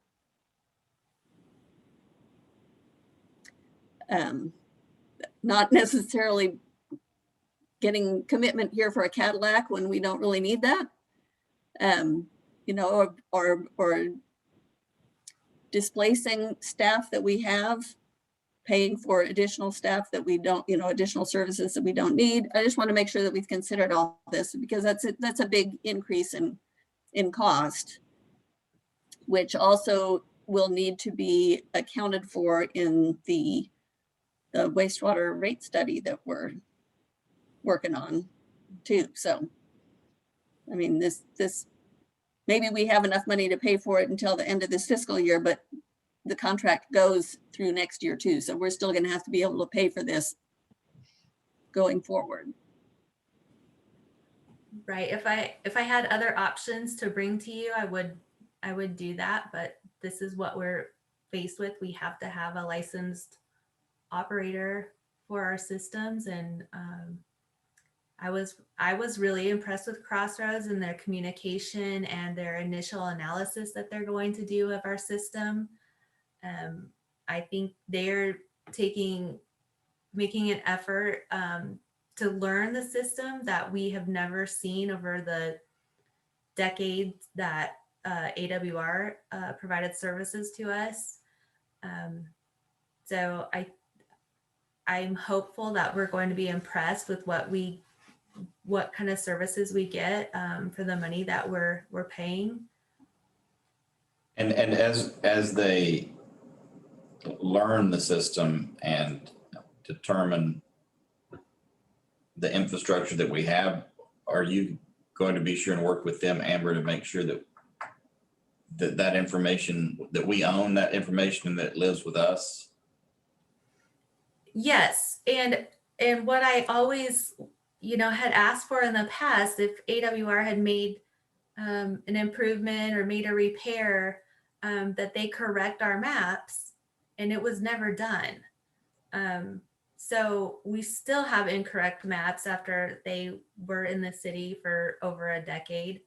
But that's something that, I hope that Crossroads will be a better partner, take more ownership of our system and try to do the best work that they can with their system. And if Justin's an example of the pride they take in their work, then I would be glad to have Crossroads on the team. Can we hear from Crossroads so on that point? Yeah. Yeah, so we absolutely would be a part of those updates.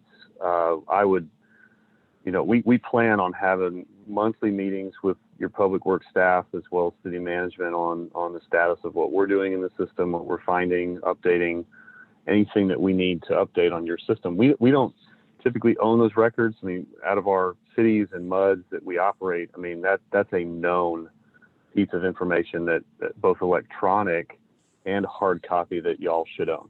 It's a part of your system. And so I think we can work with staff on the best way to report on water line or wastewater line breaks.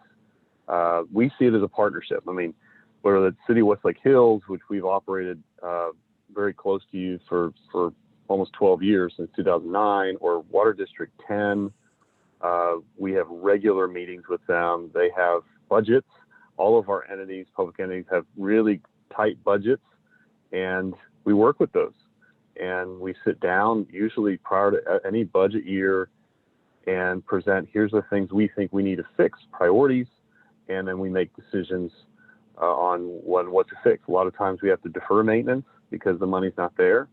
So we see it as a partnership. We're not in here to steamroll anybody. It's really that communication that we want to value with our clients. So that's our take on it.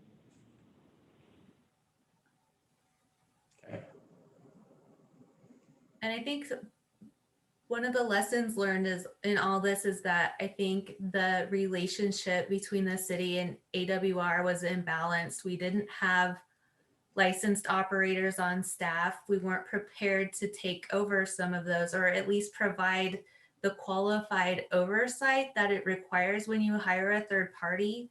I feel like we're moving toward that, so that way we're balancing that relationship back out. But I see that as a big lesson in our former relationship with AWR. And I'll just mention too, we have had contracts that have been short-term. As the city has scaled up and got the qualified operations staff, we have become less and offered less. And that's just a mutual thing. If you'll notice, our contracts are 60 days out. I mean, we're not locking necessarily anybody into a long-term agreement because we want it to work for both parties. But there are increasing regulatory requirements on water and wastewater systems. We do have a regulatory compliance specialist that works for us. He's got over 30 years experience. He's our go-between on TCQ related matters, but revised coliform rules constantly change. Lead and copper rules constantly change. EPA comes out with stuff. And so I think relying on some of our expertise and just the breadth of our knowledge and our team's knowledge on will really assist the city and I think both short-term and long-term. And so we look forward to that. I think we can be a big resource as well as just regionally. I mean, we have relationships with generator companies to diesel haulers to, unique equipment providers that I think among our team will help when a winter storm Uri thing happens again and when it will happen again. And so that's something also to consider, I think, in our proposal and our price. And Andrew, Crossroads did continue to respond to their clients during the winter storm emergency. Is that correct? We did. We had, out of our 37 water systems, we had about 18 of those that were in some state of chaos, of water, boil water or no water. And so we had our wastewater side responding to our wastewater plants, lift stations. We did have a couple of overflows that were inevitable, just based on the situation of no power and no diesel and no way for a diesel truck to get there. But we had operators sleeping at plants. We had people working around the clock. And in many cases, we had systems that had water the entire time, where some of their neighbors and other communities were wrestling with Austin. We also all went through the 2018 boil water chaos with the city of Austin. And I think y'all were part of that, if I recall, as well. And so we learned a lot of lessons with that and how to prepare for that in the future. So we represent 4 other wholesale Austin MUDs. So yes, but to answer your question, we did operate through the entire thing. We have the ability to switch to a mobile remote environment, which we did. We moved our call center remote. We had our agents at home. We had our backup call center in Austin operating as well. There were points where we had thousands of calls a day and the phone system was inundated. And so our team switched to Twitter and we got out in front of it and started tweeting, here's what's going on. Here's updates on these utilities. And I think customers really appreciated that, having regular updates, sending out robocalls to our customer bases. Getting out in front of it is what we learned is one of the big keys with communication. All right. Any other questions for Crossroads?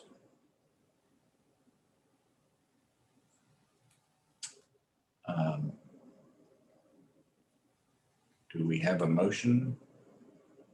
I move to authorize the mayor to execute a contract based on the proposal from Crossroad Utilities in the RFP for water and wastewater systems, operation and maintenance, and emergency response. You heard the motion. Is there a second?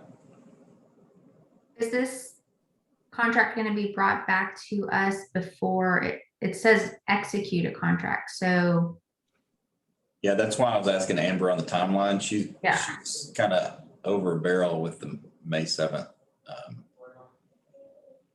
I had not planned on bringing the contract back. But if you want to call a special meeting, could maybe before it's finalized, send it out to council, and then if anyone has concerns, we can call a special meeting. You bet. Because I think just having us have eyes on the contract is important. Yeah. Okay. Yeah, and I would hope, Amber, you'd get with Sarah too and make sure that we're checking those boxes that she had concerns on. Yes. So should I don't think anyone seconded my motion. Can I restate my motion? Yes. Okay. I would move to authorize the mayor to negotiate a contract based on the proposal from Crossroad Utility Services for water and wastewater systems operation and maintenance and emergency response, and based on the RFP for now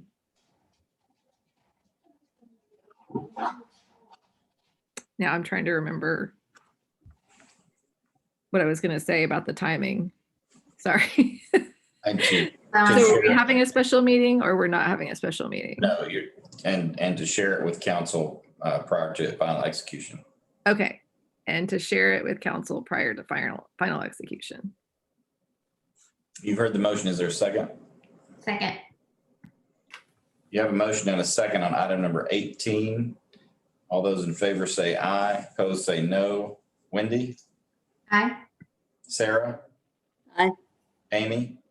Aye. Buck? Aye. Gavin? Aye. Being 5 ayes, no nays, motion carries. Moving on to item number 19.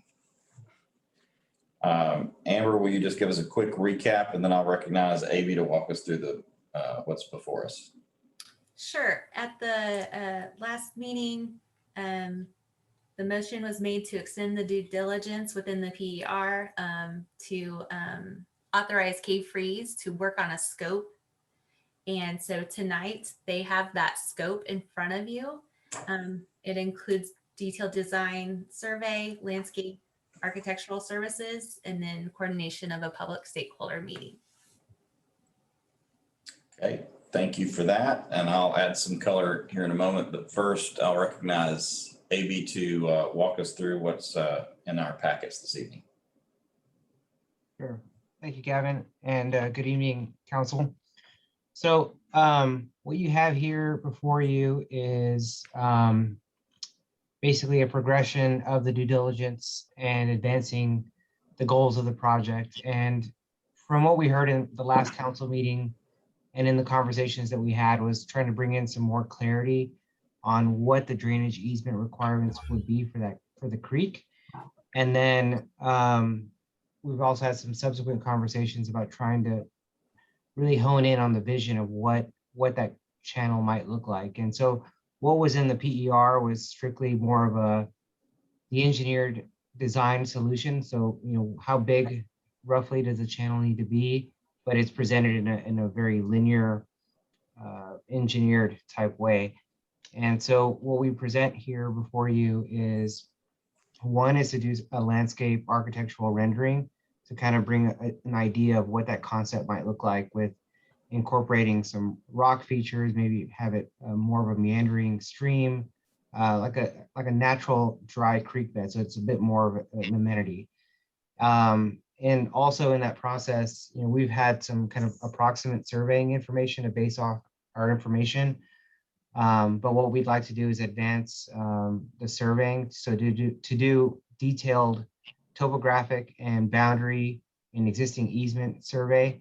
So we'll use that information along with the concept of the architect's creek and really try to narrow in exactly how much easement we're going to be requiring. I think the important thing to note with all of this is that this is not anticipated to have any impact to the overall schedule. So had we decided to go full blow final design, we would still have to do the field surveying first before we start the design. And so that's what we're going to do over the next month. We'll present that concept, and then over the summer, the plan is to do the actual detailed design and construction documents and wrap that up towards the later part of the summer. Thank you, AB. I'll add a few things. So I had an opportunity to meet with AB on site again, do another walkthrough to try to talk to him about some of these specifics. and one of which were some of the items that we talked about at the last council meeting, which was related to trying to do our best to narrow the easement requirement that we might need for that channel improvement. I think we talked through maybe some innovative approaches that we could look at. That's when AB suggested, maybe bringing in the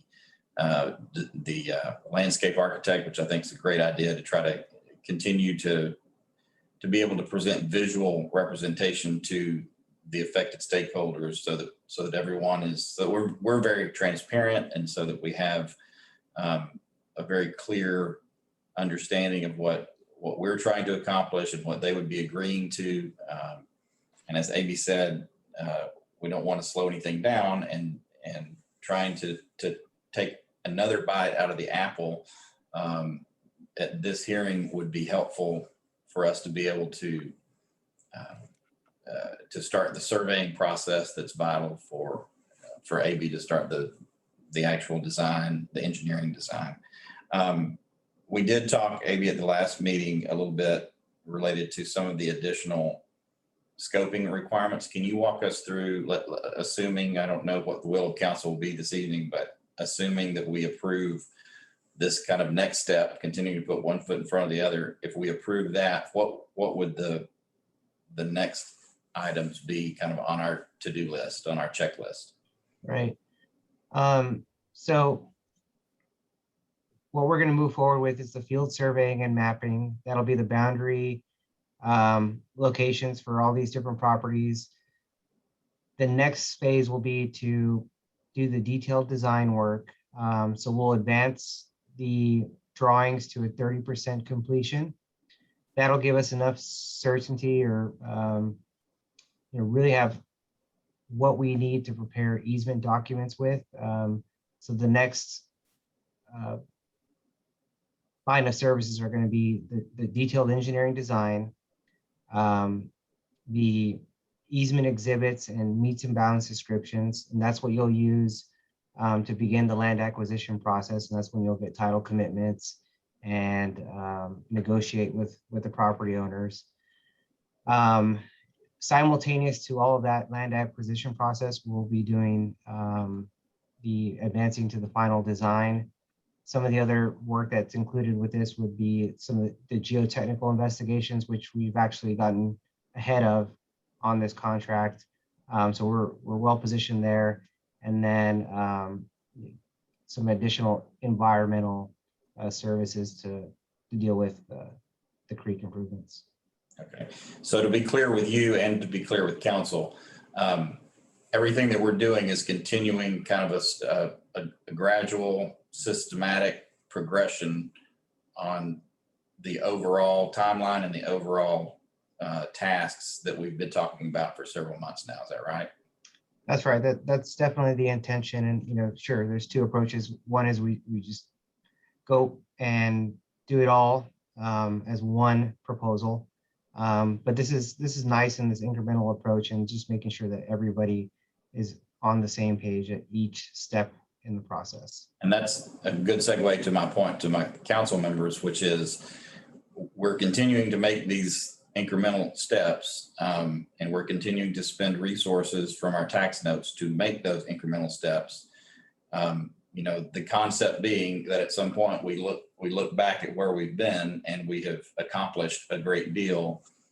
But I want to be clear to council too, that each step that we take is a further step into completion of the project. And so at some point, we will reach the point of no return if we have not already reached that point. And so I'm preparing you in that we continue to spend incremental dollars, but at some point we've got to, we continue to try to finish this on out. So I don't want to get, a month or two down the road when we get to the big price tag and everybody says, oh, well, I didn't know that we were actually going to do this thing. Like, we are doing this, and that's why we're taking this approach. So I just want to be transparent with council members also.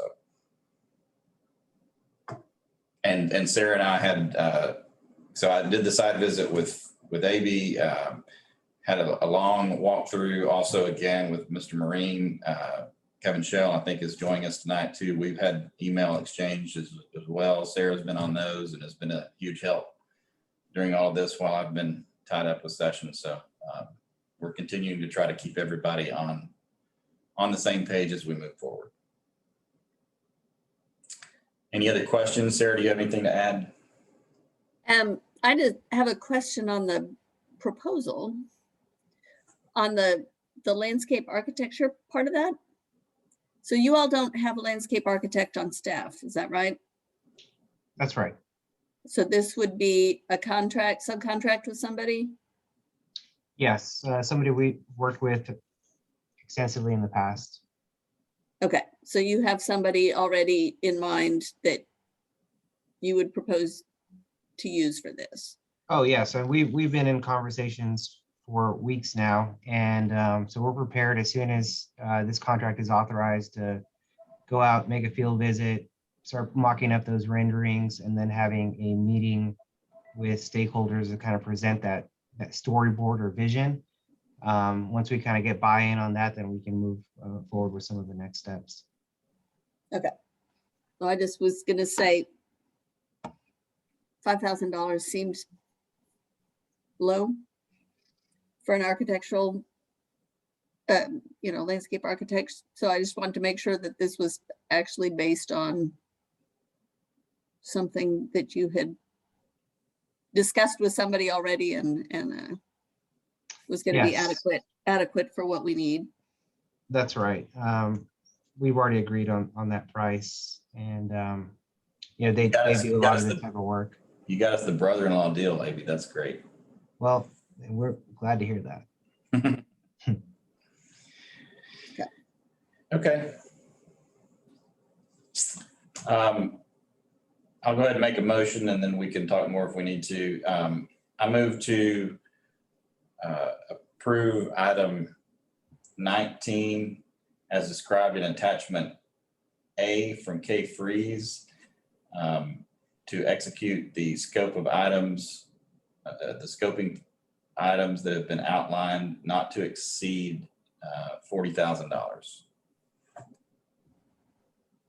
Second. We have a motion by Gavin and a second by Sarah. Is there further discussion? Hearing none, you have a motion and a second on item 19. All those in favor say aye. All those opposed say no. Wendy? Aye. Sarah? Aye. Gavin? Aye. Amy? Aye. Buck? Aye. Being 5 ayes, no nays, motion carries. Thank you all for supporting our efforts on that. That will move on to item number 20. Thanks, Avi. Appreciate you.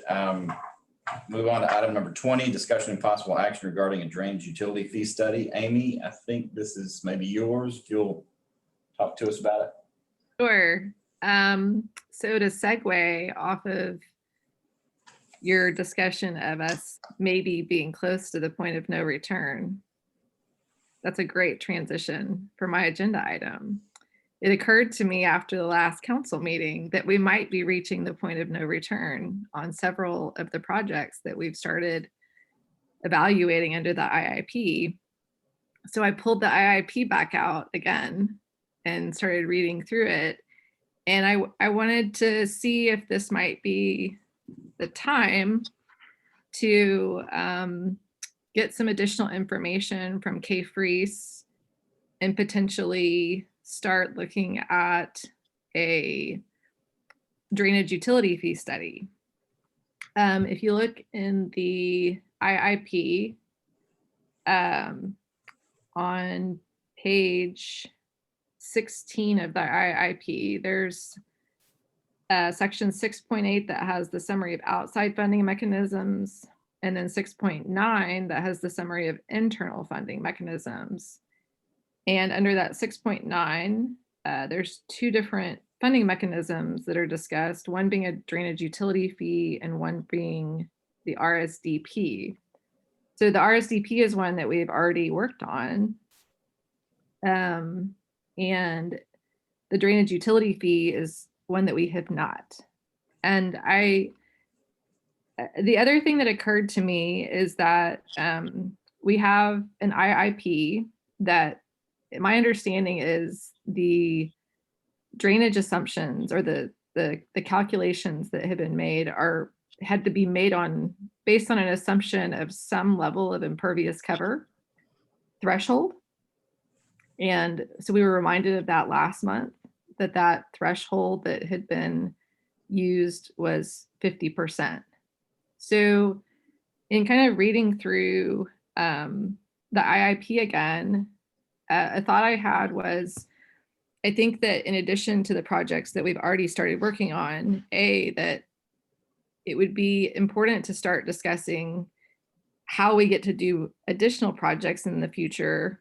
And, in this case, we have the tax note funding, but perhaps we want to look at additional sources of funding like a drainage utility fee, which would distribute the cost of it across all of the different people who are participating in having a home in Rollingwood or property, and in some basis of their contribution to drainage impacts.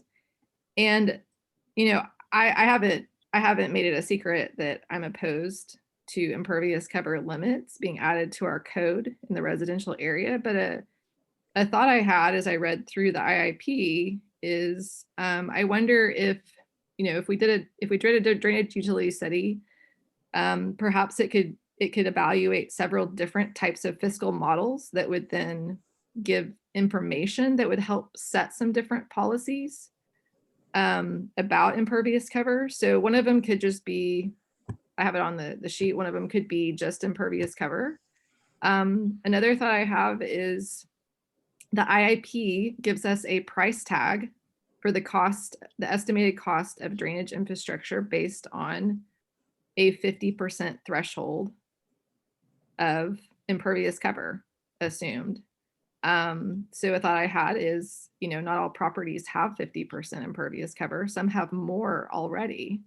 What if that was seen as not a limit that we wrote into our code, thus limiting those of us who haven't developed our properties to not being able to develop them in the same ways that other people have for the last 15 years since the sewer system was installed? What if that was seen as a threshold and we studied one type of drainage utility fee cost that would apply for under 50% that's based on this estimated cost of drainage infrastructure, and additional fees if you are above 50%, that would then go towards the additional infrastructure that might be needed beyond that 50% threshold assumption that was made. And then finally, if you look at what Kay Freeze put in there, they said that other cities around us have done this. In some cities, the amount is based on property size, zoning classification, amount of impervious cover. Others use a flat monthly fee. So I put my one sheet together and I had 3 different numbers that I'm interested in. And really just wondered if we're at a place as a council where starting a study like this, or even just having Kay Freeze give us information about what the cost of doing a study like this, if we're at that place, and then potentially starting to get feedback. I have my 3 numbers that I would kind of be interested in seeing modeled for that type of fee. There may be other types of numbers that people are interested in that would then help guide policy decisions in the future. So that's why I have it on here. Okay, great. Abby, do you want to talk about how how Kay Freeze would handle something like this? Yeah, sure. So I'll begin with kind of just taking a step back and explaining what a stormwater utility fee is and what that is intended to accomplish, and then kind of how you might approach it, and then talk a little bit about the billing or rate structure that would be attached to it.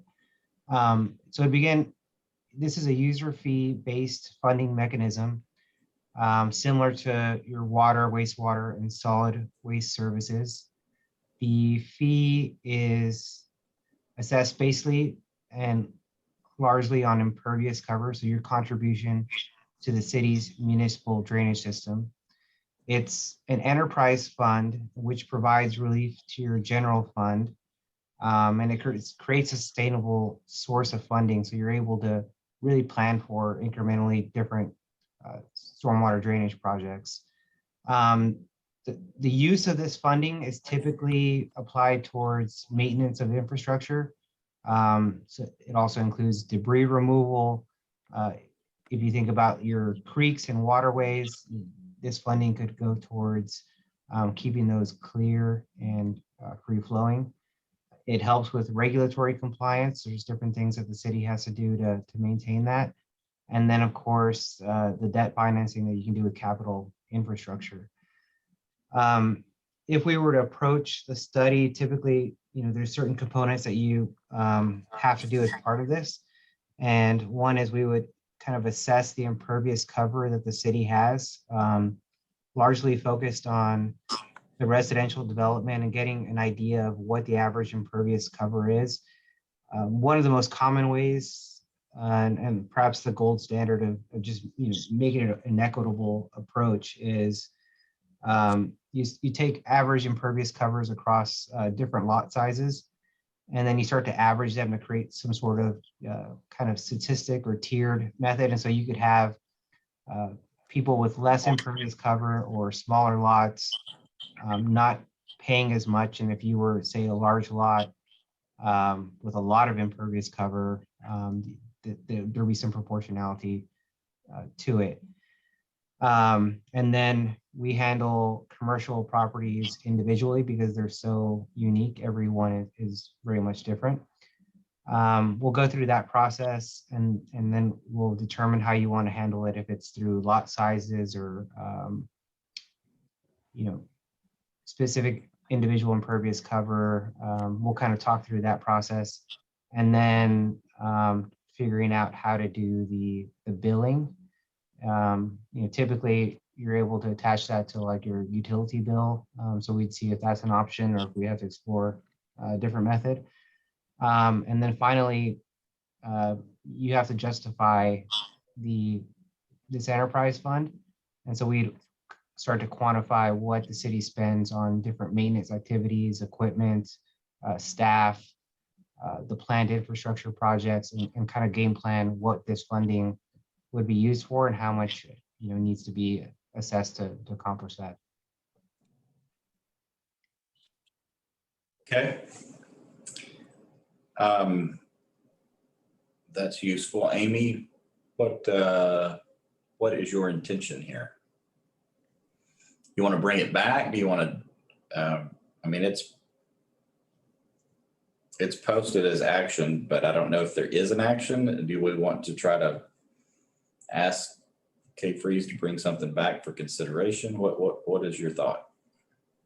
I would be interested to hear from other council members about, kind of where we are with the point of no return on moving forward with IIP projects and considering additional funding sources so that we can continue to work on all the projects in this IIP and not just the first two that we've identified as top priorities. And so I would be interested in having K-Freeze give us some cost estimates on what type of budget they would need to perform a study like this. And then also just, I guess from what you just said, I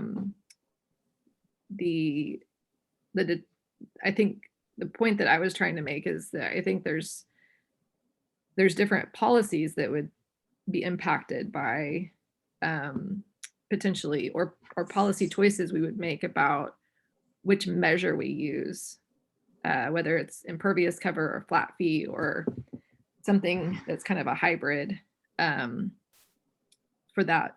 And so it would be interesting to me in your proposal to understand how having those different types of things modeled might affect the cost of doing the study. Sure, we can include that.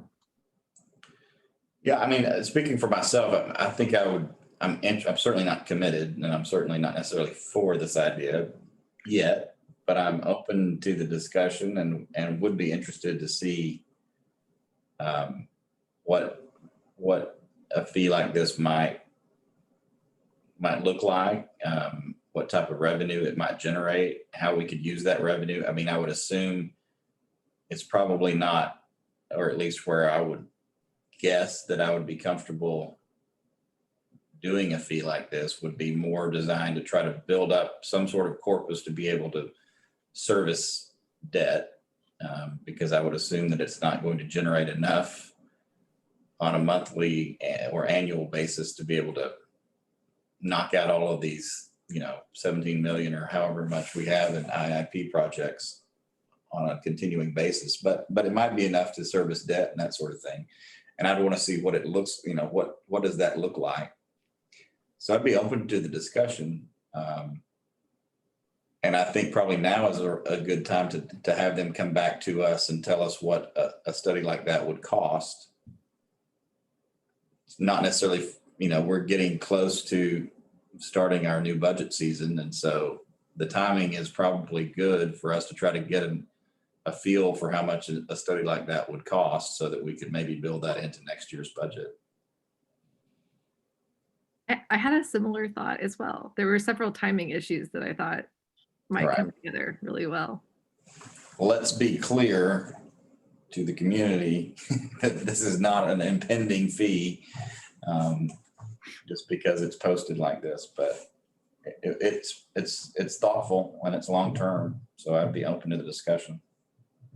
So I appreciate Amy's creativity on this. I personally don't think that this is going to create enough revenue to fix our issues. I think that the only way we're fixing our issues moving forward on a larger scale is the bond. And we're just kind of like trying to figure out everything else to do but a bond.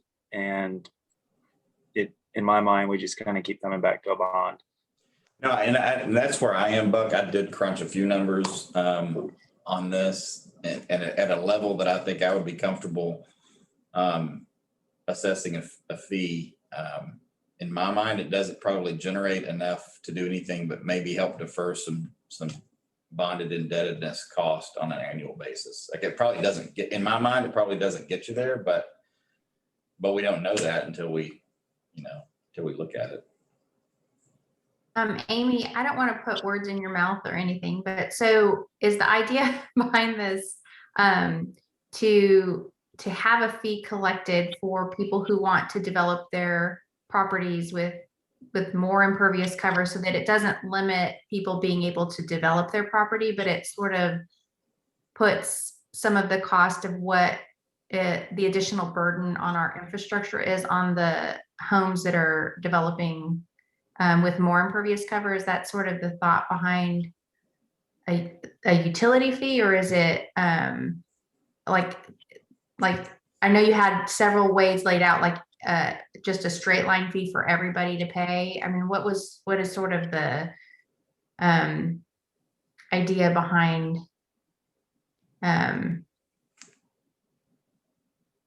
how it would benefit like people's property values and ability to actually develop their property in different ways? That's kind of my question. Is that a question? It's sort of a question.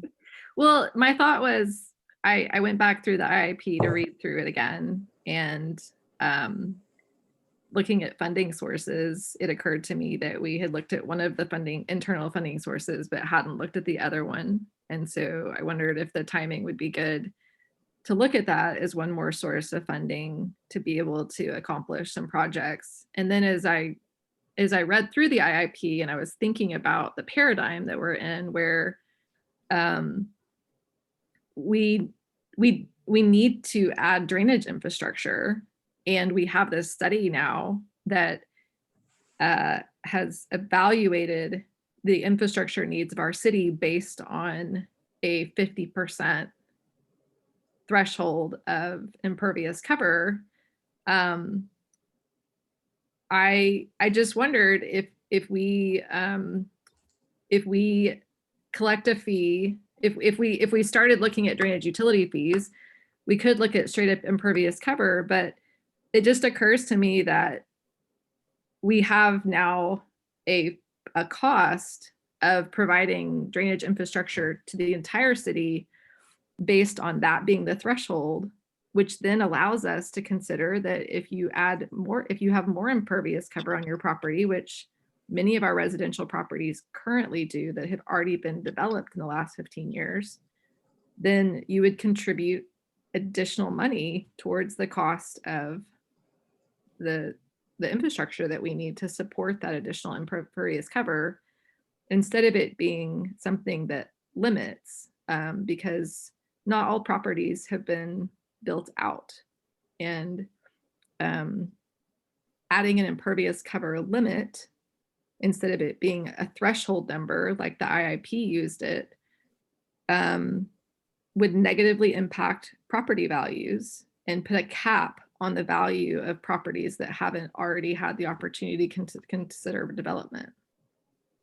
So that was my thought, is it basically gives us a way to give people the opportunity to continue to have the freedom of use of their property within our current code, and then also address the need to add drainage infrastructure and the additional costs that may come at over a 50% impervious cover.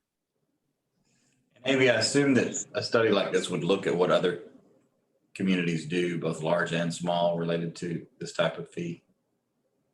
Yes, that's right. In the presentation of the material, we'll try to find comparison cities and present kind of what their fee structure is and what kind of revenue they generate, to give everybody a better idea of where we might end up.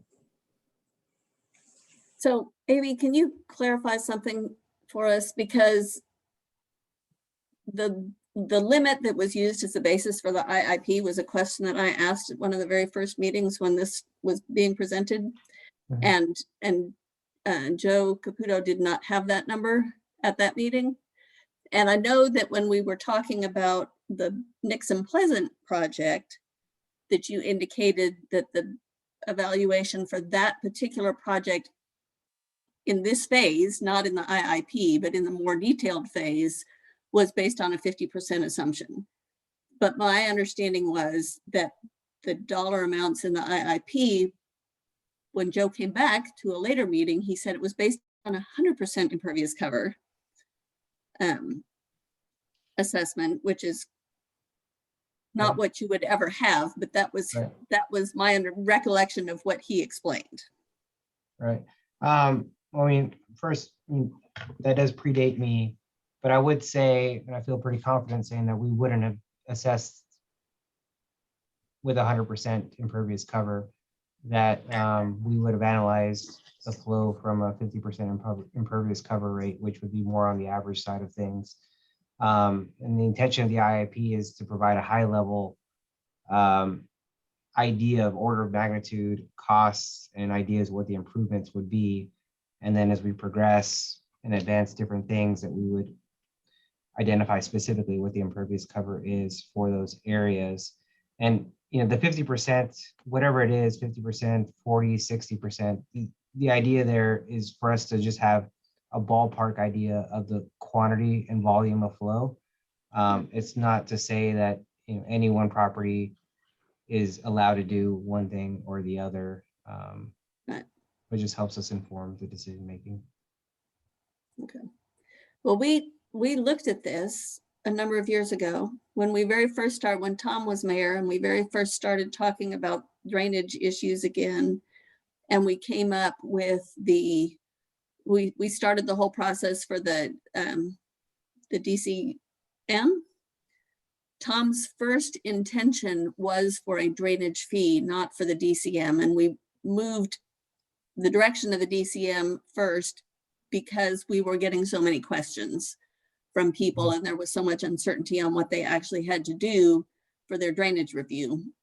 But that was Tom's original intention, however many years ago that was, 5, 6, 7 years ago, was to actually put in place a drainage fee.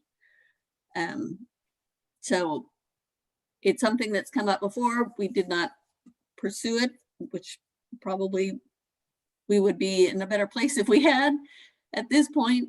I will say that I am concerned that we should not use 50% as the baseline, because that to me is a really high number. And a lot of the properties that have not developed are more in the order of 25%. And so I would set the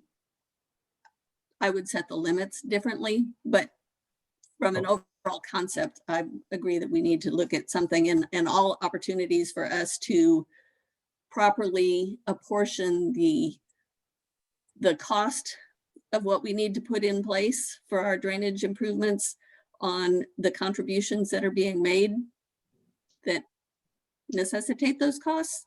I think that we need to do that. And I would absolutely not be in favor of a flat fee, because that is not equitable in my mind. And to clarify, if we were to go and do a study for the stormwater utility, there's a lot more precision that goes into it in terms of determining the impervious cover. And the way we do that, it's either you take a very detailed sampling of a representative size and number of lots to come up with some sort of average and statistic. Alternatively, you can individually do every property if you can, but there would be a lot more of a concrete basis in what it is that number ends up being. Sure. Okay, Amy, what you want to do? So I would move to request a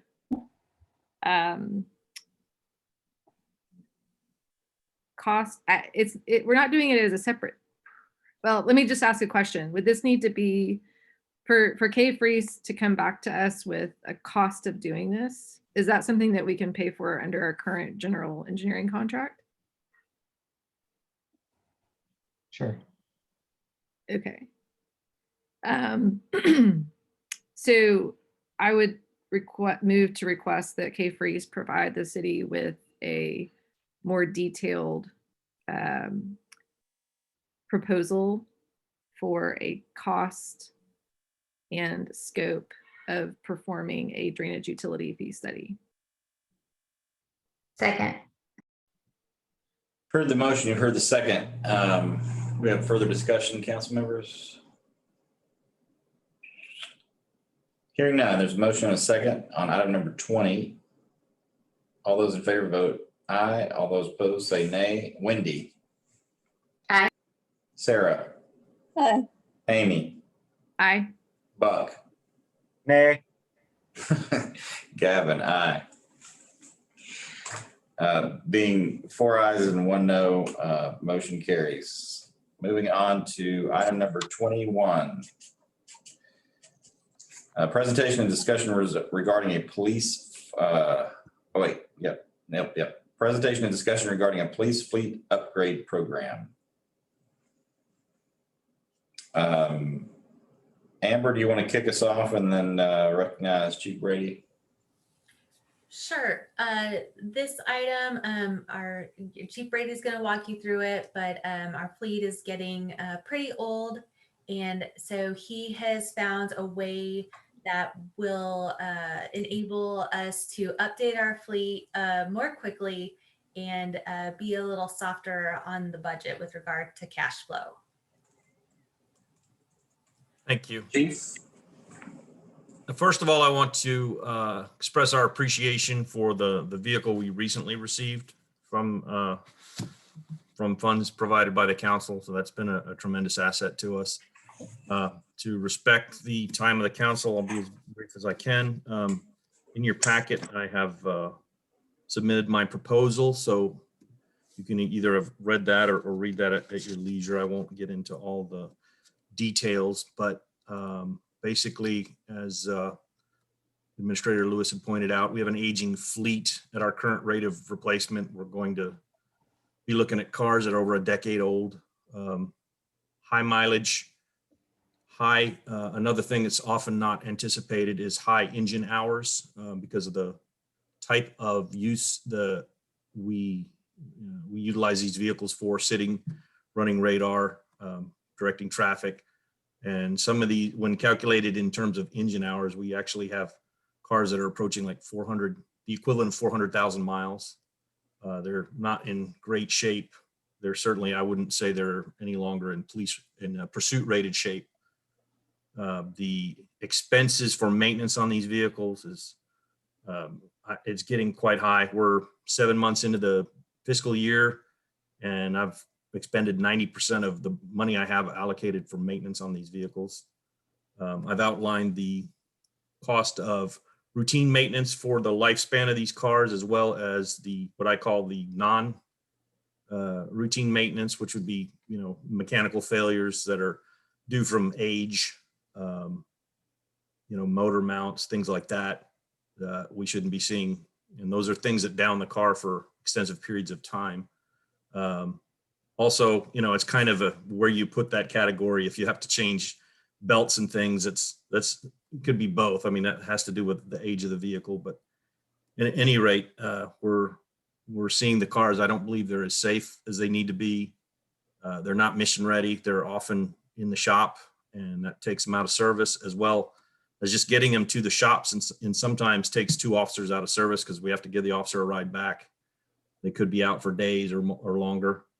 And along with that comes the equipment in the cars, the co-band video, the computers, all the equipment that comes with it. They age at the same rate. And we actually have technology now in these cars that's not supported by the manufacturer anymore. So that's a concern.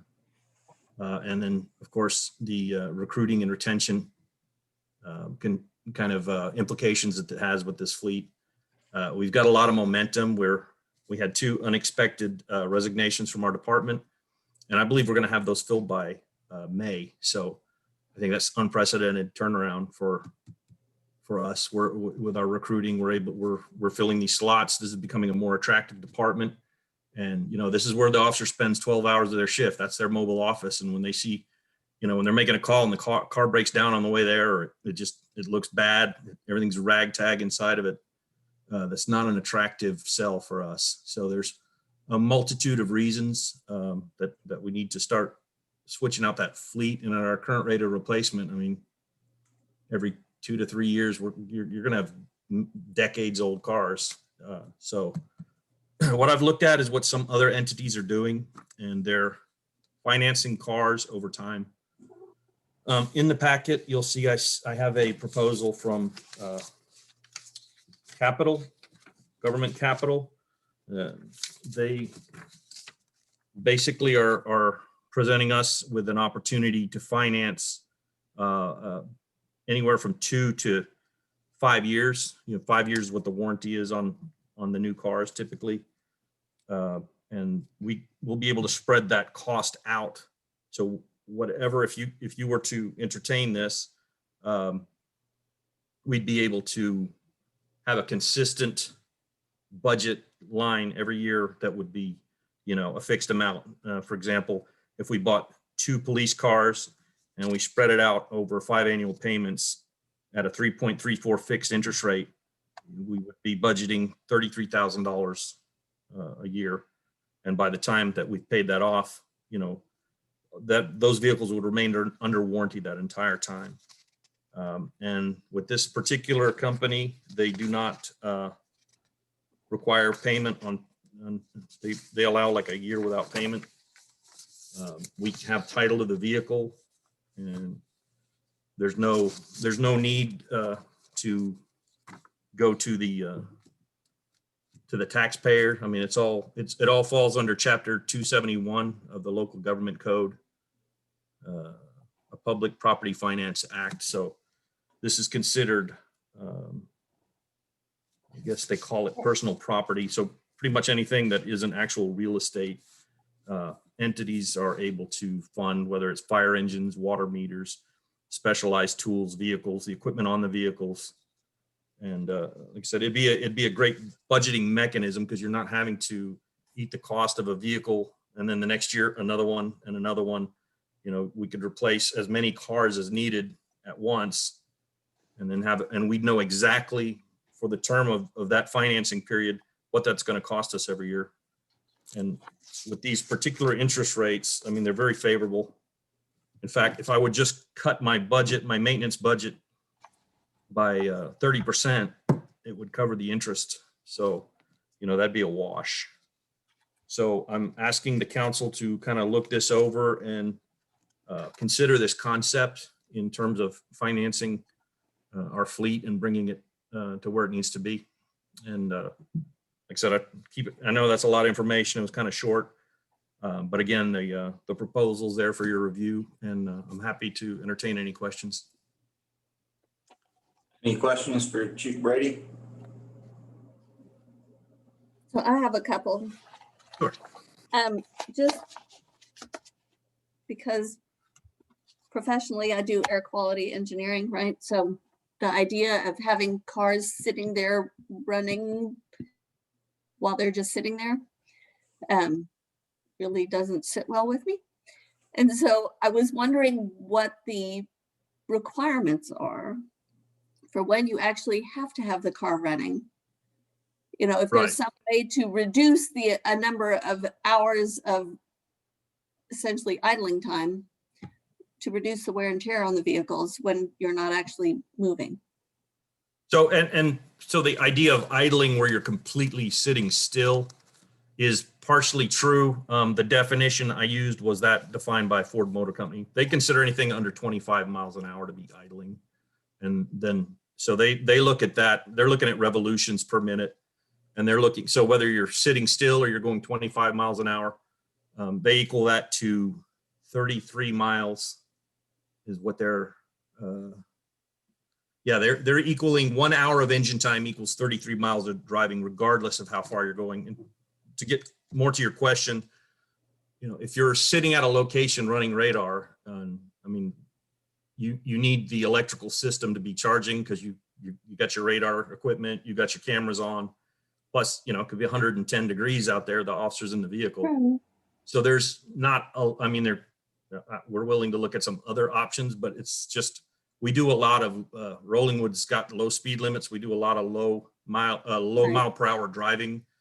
If you're out on the scene of an accident and even if you're out of your car and you're directing traffic, you're lit up, you got to keep those systems charged. You don't want to be using all those devices and cameras and have your battery die out on you. So it's just kind of a built-in part of the job, if you will.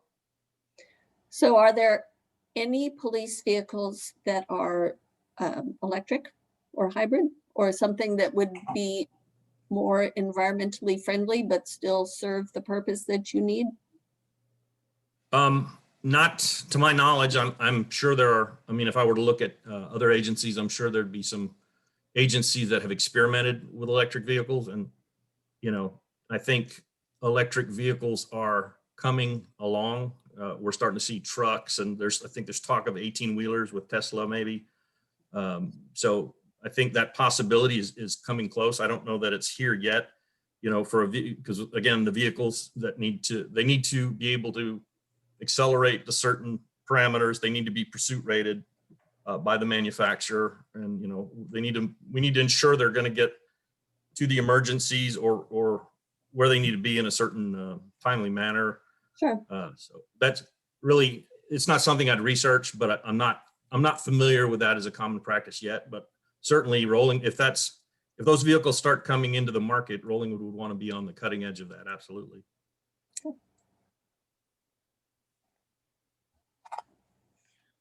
Okay, any other questions for Chief Brady?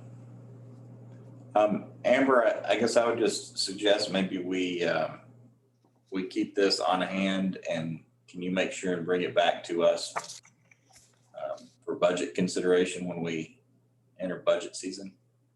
Yes, and I'd like to also consider this, Public Works needs an additional pickup with 4x4 to haul the generator.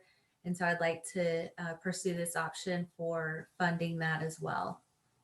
Okay, if you'll keep all of that in a file and make sure that we reevaluate it all when we get ready to sit down. I appreciate the thoughtful look into this though, and finding a way to keep our fleet modern and fund it, and having just a new way of looking at it. I just really, really appreciate that. You guys are on it, and I'm just proud of the staff. So thank you for doing that. I was going to say a very similar thing to Wendy, and she said it better than I would have said it. Okay, I think that's it. We're not posted for action on this item, so thank you, Chief. Appreciate you being with us. And with that, we will close item 21 and move on to item 22, discussion and possible action regarding wildfire preparation and prevention resources. Actually, I think Chief is going to help us on this one too. Amy, this is your item. You want to lay this out for us? Sure, just really quickly, we had the discussion last month about the reality of the storm potentially creating some new issues related to wildfire management, and also just the need to continue to evaluate and connect in our area with other agencies and stakeholders so that we can work together towards good wildfire prevention. So Chief Brady took this task up, and I really appreciate it, and connected with the fire department and several others. I've noticed on the Facebook page or Facebook feed for the police department, there's been information about wildfire prevention. And I just think all of that is really helpful for the community. And so he's going to give a quick report. And then my intention is to connect with Council or Commissioner Howard again. I know that one of her big priorities as she's coming in for her first term is to really connect all of the small cities in Travis County on wildfire prevention, and make sure that Precinct 3 is ready to respond in the event that we do have a wildfire, and also be working together to try to reduce and mitigate our risks of them. So with that, Chief Brady. Thank you. And Councilwoman Patillo is absolutely right. The discussions I've had and the research I've done is that, the freeze has obviously killed off lots of vegetation, and essentially what it's created is fuel for wildfires. And, that's always been a concern of mine since taking over here some of the, some densely sort of forested areas. You get an ember there, and it can travel over a quarter mile and start a fire. So that's something we want to keep an eye on.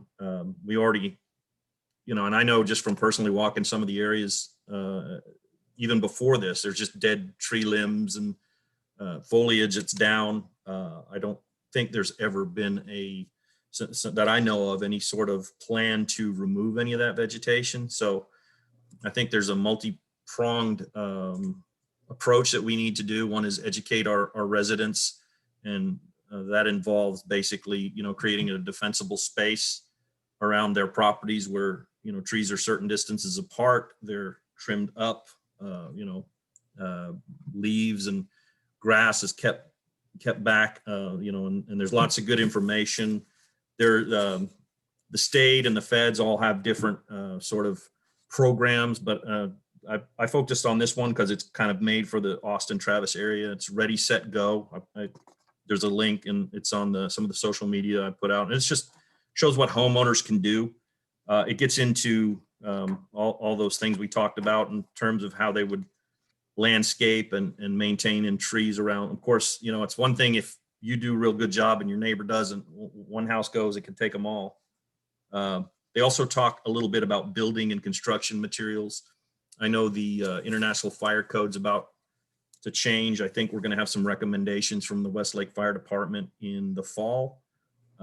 So that's kind of a related but different topic, but gets into, again, mitigation in terms of making sure we got the latest codes and building materials and so forth. I know some other jurisdictions, I know Lakeway, for example, they have a green belt, and they have that area being cleared for that very reason. And that might be something we look at doing. We're not a very large city. I don't imagine it would take a lot to do that. And it may also at the same time serve to help with some of the flood issues, because all that debris, as soon as the water rises, it just clogs up culverts and some of our passages for the water. So that's something to consider. Something else we might look at also is ordinances. Some folks assume that when the county issues a burn ban, it pertains to the whole county. It only pertains to the unincorporated areas. Westlake, for example, if the city would be interested in doing something similar, they got an ordinance basically that says when the county issues a burn ban, then automatically Westlake, for example, is in a burn ban and all their rules kick in, so that it just ensures that, nothing's missed, that by virtue of the county declaring a burn ban, Westlake city's in a burn ban and all those rules apply. So that may or may not be something you guys wish to consider. And so another consideration also is having assets closer to home. I know during the winter storm, we had Westlake Fire. They co-located with us, and that was extremely useful. And they have begun their strategic planning, and they realize that their response in our area is not always what they'd like it to be. I know just since I've been here, Austin EMS typically shows up because they're here, they're closer, even though it's not their area. So they want to project a presence here. And, when we're having discussions about a new building, the opportunity perhaps to have an element where they co-locate, that's part of their plan. They're willing to look at that. So of course, they're not, that window could close because they're going to have to find a location and at some point, if it's too late, they might have to go somewhere else. But I think that would be tremendous because the vehicle they're talking about housing, I don't know their terminology, but it's sort of a rapid response vehicle where they have EMS capabilities, but it's also got a 400-gallon water tank. So they'd have the concept would be 2 firefighter EMS/EMS full-time 24/7 stationed in Rollingwood, and they could respond immediately and then call in those assets. They can analyze the scene and call in the additional assets they need. So I think that is a consideration. I think that would really enhance public safety to a level I don't think Rollingwood's seen in some time. So those are just some of the ideas, but I think a lot of it right now is just educating our homeowners and, making sure that we're cutting back that brush and disposing of it properly. And I think looking at some of our wooded areas, what we can do, or if we want to contract or look for volunteers, but maybe clear out some of that dead debris. So if there's any questions, I'd be happy to take them. And Amy, I don't mean to, thank you for bringing this, but has there been an urban fire somewhere that I don't know about, or? Other than the Bastrop fire several summers ago? Well, that one, but I mean, in our area specifically, No, but one of the big initiatives that a lot of the elected officials right around us are working through is just kind of the reality of Western Travis County and also Councilmember Alter's area of the city of Austin, all being at risk for wildfire. And so because we're included with all of that, if a wildfire were to start, we have limited resources to fight those wildfires in Western Travis County. And we, like Chief Brady just mentioned, we would probably be more dependent upon the Austin Fire Department at this point if the Westlake Fire Department were having to fight wildfires throughout our area. So it's just, it's one of those things where that's a great question. I can't point to one that's happened, but I've been sitting in a lot of meetings where we talk about evacuation routes when it comes to transportation and some of the limitations in Western Travis County on those. And I think it's worth continuing to bring up. I know in our yard, we have some work to do to contribute. So, well, I've got a laundry list for the county commissioners that don't include fire issues. So, oh, well, we can, I'm happy to include those in the next call I set up with Councilmember Howard. Commissioner Howard. You can text me off the line. That'd be great. Yeah, I would say that I listened to one board meeting from our ESD number 9, which is our emergency service district, which oversees the Westlake Fire Department. And I learned more during that one meeting about how that fire department operates and limitations and strengths, and the fact that they collect more, they have a larger budget than we do annually in Rollingwood. It was amazing. So I would highly recommend just tuning in if you've got time to get on Zoom and tune in.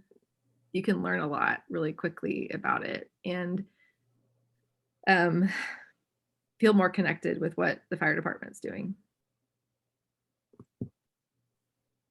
That's all I got. But I think we can continue to, I think that continuing to work on this, I'm going to follow up with Chief and see what next action items on low hanging fruit we might be able to work on. All right. Any other action that you want to take this evening? Or- Good. I don't have any. Okay. All right. All right, with that, we'll close item number 22 and move on to item 23, discussion and possible action regarding an ordinance for regulating excessive barking. This is a good one. Amy, this is you and Chief on this one too, so. Yeah, I'll give some context. So I am at a loss for how to exactly address an issue that recurs over in my section of Rollingwood, where I end up getting texts from neighbors letting me know that their children are crying because they can't fall asleep because there is a repeat barker that gets left out at night for 3 or 4 hours at a time and just barks nonstop. It feels like the equivalent of having to listen to a 5-year-old who's been locked out of a house scream for 4 hours straight, because it's both annoying and you want to do, like, as a human being, you want to reach out and do something. So it's put a lot of neighbors in a place of not knowing what to do. The police department gets called frequently about it. Over the last 4 or 5 years, different attempts have been made to try to address it, and it is back. And I just thought, you know what, out of all the different things we've tried, we've never put it on the council agenda. And I don't know that since Chief Brady has been here that he's had an opportunity to speak to maybe some things we could do about community education or things that would support the officers, because I really want to focus on our community being a community policing based area. I don't want anybody to ever feel singled out, but I do know that this neighbors have taped the ordinance to their mailbox, have taped notes to their mailbox. And that was kind of the process that was given to neighbors previously and recommended to them. And I'm kind of at a loss, but it is an ongoing issue and it's really challenging. So I just thought I would see if Chief Brady had any suggestions, or if maybe other people are aware of some ways that we could help give our neighbors information about training to reduce excessive barking. That's the category I would put it in. It's not regular barking. It's 3 or 4 hours at night straight. Chief, you want to weigh in? Yeah, thanks for bringing that to our attention. Obviously, that is a nuisance and a quality of life issue for those neighbors having to endure that. In terms of notifying us, so I've been, since I've came here, I've instituted where my officers have everything they do, they have to write a contact sheet and email it to all the officers so everyone's aware of all the issues. I've searched those since I've been here, and I've seen some instances where we've responded to dog barking. I think the location you're talking about in the last, since I've been here, police have responded or been made aware of it twice. So to your point, I think, and this is not just for dog barking, it's for virtually everything that happens, whether it's solicitors or car burglaries or suspicious activity. There's a hesitation among the citizenry of Rollingwood. They're texting you when they should pick up the phone and call the police. I mean, that's what they're paying us for. I can't imagine that officers instructed somebody to go to these folks and give them a copy of the ordinance. That's very unprofessional. That's our job. We'll deal with it. 2 instance. So every time we respond that, I have my officers document it, whether we cite or even if we don't cite, we just go and give a verbal warning. Every time we do that, we document it. And that helps build the case for continuous, which is what our ordinance, it's basically frequently or for continued duration. And then, that helps us build a paper trail, if you will. So the thing to keep in mind though, is I think in this particular instance that we're referring to, there are instances where this individual will leave a dog outside and then not be home, take off. So, typically when you're writing somebody a violation for traffic or jaywalking or whatever, you observe the violation, you contact the violator and you issue a warning or a citation or whatever action you're going to take. I can't cite the dog when the homeowner's not there, then it kind of reduces our ability to react promptly. We have this week had a discussion with that homeowner and told them that it's on our radar. So we'll be monitoring that. And if we need to issue citations and if we can't get a hold of him again, if we need to mail that, we'll do what we can in terms of specific defects in the ordinance. There's none that come to mind, but obviously there's a lot of great minds here on the council. If there's some thoughts, we'll certainly look at that. Good deal. So is there a fine? If you get issued a citation, is there a fine? There is a fine. I don't believe our ordinance defines the fine. So Class C. So anything a municipality creates is going to be a Class C. So it would be a minimum of 500. And I think the court would, in the absence of a specified amount, I think the court would decide what that would be. It would be a maximum of 500 probably. And I believe our code's got a general statement with regards to fines if it's specific in the section. And so we can find that.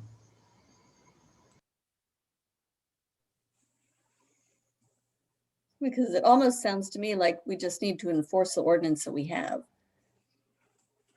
Yeah, absolutely. Again, though, we've got only a couple documented incidents where we're aware of it. So as awful as it is for neighbors to hear that, if they're social meeting each other or they're texting, the council or each other, I mean, the thing to do is to call us and, if it gets to the point we're issuing citations and that's not sufficient, then we'll look at other means to enforce it. But there's a lot of things that don't come onto our radar. Like I said, there's a hesitation in Rollingwood, be speaking to citizens and they'll talk about their car being burglarized a couple of weeks ago. And I was like, I didn't see a report on that. Oh, we didn't call. I mean, we don't want to bother you. I mean, I think there's a culture change that needs to occur. We want to be called. That's what we're here for. We can't address problems because now you're creating disharmony with neighbors. This could conceivably escalate into a disturbance. And we want to be able to be aware of that problem and fix that problem. And of course, then the center of it is the dog who's, being a dog. So we want to make sure that our pet owners are responsible and that they're respectful of their neighbors. But we need to be aware of it. And, to enforce the ordinance is written, it helps to have multiple calls. And then when we write a citation, we can say on this date at this time, on this date and this time. The 2 times we did respond, the homeowner was not home. So like I said, we did respond and personally meet with them, and we'll see if that provides any relief. Because again, this is the first time it's kind of come to my radar, and the first time that I'm aware we've talked to the homeowner. And if that doesn't work, then we'll go to the next level, which is issuing a citation. But you can issue a citation even if they're not home, right? We could mail them one. It gets more difficult. They haven't signed a promise to appear. We don't know who we're issuing the citation to. So that's kind of the resident of the home. Yeah, and that's not always, some of these homes are owned by trusts, and I mean that's not always information we have. Yeah, I think I think it's a tricky issue. And to your point, like there was, this particular incident, there have been several over in our area actually with different dogs, but for a while you can go back and see on Nextdoor where the neighbors are on in this area where I live, where every night just like, what do we do? Because there's a dog outside barking for 3 to 4 hours. So we're all talking about it on Nextdoor and I'm getting texts about it, but it doesn't necessarily get communicated in a way to the police department or, with different administrations of our police department, there have been different thoughts of how to respond to this issue. And so I think that maybe has caused some hesitation for neighbors now to feel like there's anything's going to happen if they call. So I think it's just helpful to hear that. And I also always encourage people to call, but I appreciate you affirming to our residents, please call and just Absolutely. let the police try to work it out because. And if these discussions are going on, just, just friendly, hey, have you called RPD yet? And, we'll be happy to check it out. Well, great. Well, I appreciate the thoughts and Sarah, your questions I think are on point. I don't have any specific action that I can recommend. I think it maybe is helpful to understand how the issue might be handled now, and we can all help communicate that with our neighbors and encourage people to ask for help. That's all I got, Gavin. All right. No, that's helpful. If there's not anything else, we'll close out item 23. Thank you again, Chief, for being with us. Thank you. And open item 24 on the agenda. Discussion and possible action to authorize the city administrator to approve the implementation exception plan with Tyler Technologies in order to ensure Encode 9 is operational by May 7th, 2021. And as I open this up, I will just tell council that item 24 is the problem and item 25 is the solution before we get too twisted up on the problem. So with that, Amber, if you will explain to us item 24. Well said. So Tyler, we have a current contract with Tyler Technologies to perform the implementation services. They are not able to meet the short time frame that we now are facing. And so what I have done is secured another resource, which we'll talk about in the next item, to provide the implementation services and to help us. So Tyler is demanding that I sign this exception implementation agreement that states the city will be providing these services.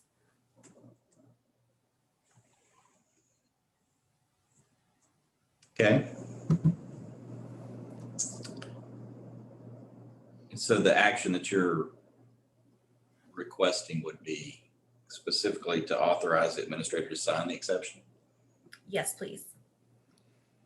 Do we have any discussion with Amber before somebody hopefully makes that motion? Do we have an adjustment to the contract? This essential, they won't bill us in the contract. They will not bill us for any work they do not perform. But what is also in the contract is if we have it scheduled out 2 weeks in advance, they will bill us for that. So this clarifies the work that the city is going to perform and then the work that Tyler's going to perform. Okay, so the budgeted contracted amount is not due regardless, and we will get relief from that cost since they're not doing the work. Correct. And I did have Charlie review the contract for that purpose, and he's reviewed this exception plan as well. Okay. I move to authorize the city administrator to approve the implementation exception plan with Tyler Technologies in order to ensure Encode 9 is operational by May 7th, 2021. You heard the motion. Is there a second? I'll second. You have a motion and a second on item 24. Is there further discussion? So can the city administrator sign this, or does it need to be the mayor? Whoever you authorize can sign it.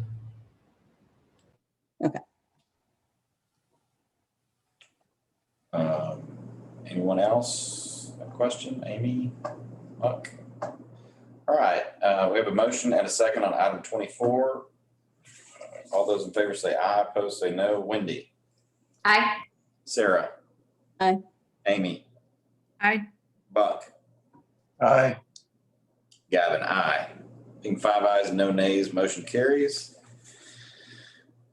Good luck with that, Amber. And now we'll lay out item 25, also related to the previous issue. Amber, will you talk to us about the solution? Yes, as mentioned, Tyler is unable to provide the implementation services in the short time frame that we're going to require to avoid interruption in utility billing. And so staff is going to need technical assistance. And I have worked with Randy Holler in Liberty Hill. We did this exact same thing there, and it was successful, and it saved the city a lot of money. And so Randy Holler is available. And so I would ask that the city council approve the professional services agreement with Randy Holler for implementation services. We estimate that his cost is going to be $13,450. And the Tyler technology contract, we had budgeted around $50,000. So we're expecting a cost savings of about $36,000. There's a solution. That's what I was waiting on. I move to approve a professional service agreement with Randy Holler for Encode implementation services. You heard the motion. Is there a second? Second. There's a motion and a second on item 25. Is there further discussion? Superstar Amber Lewis, thank you for figuring this out and getting us utility billing that is not going to cause interruption service for our neighborhood. That is superstar status right there. I'm mailing you a trophy. You're really awesome. Yeah, and 36,000 in savings. That's And saving us money to boot. Yeah, I mean, come on. we need Good more. job. We need more contract problems like that, Amber. You could. Okay, any other questions or discussion for Amber? All those in favor vote aye, opposed vote no. Wendy? Aye. Sarah? Aye. Amy? Aye. Buck? Aye. Gavin, aye. 5 ayes, no nays, motion carries. Moving on to item 26. If there's not objection, I'd like to move this to the end of the agenda so it can coincide with possible executive session. Is there objection? Hearing none, moving on to item number 27, discussion and possible action to repeal the policy for on-call pay for public works employees approved on March 17th, 2021, and to approve an on-call and callback policy for public works employees. Ashley, I think you were gonna walk us through the details on this one. Yes, at the last council meeting, we brought to you a Public Works on-call policy. It was approved with the understanding that it would come back with some amendments. When we started the amendment process and also working on the on-call conduct policy that the council asked to see as well, we were advised by legal that it made sense to make them one policy. And there were so many changes to the old policy that it just made more sense to create a new policy. So today we are asking that we repeal the policy approved last week and go with this policy. And if we want to talk to the actual items on the policy, we can do that as well. It's all in the one sheet, but I'm happy to answer any questions. But there's no policy in the packet. It under 27, it's the second document, right? That's the last one that we did. That is the new policy. So the previous one was just an on-call pay policy. And this is an on-call and callback policy that's also inclusive of the conduct requirements.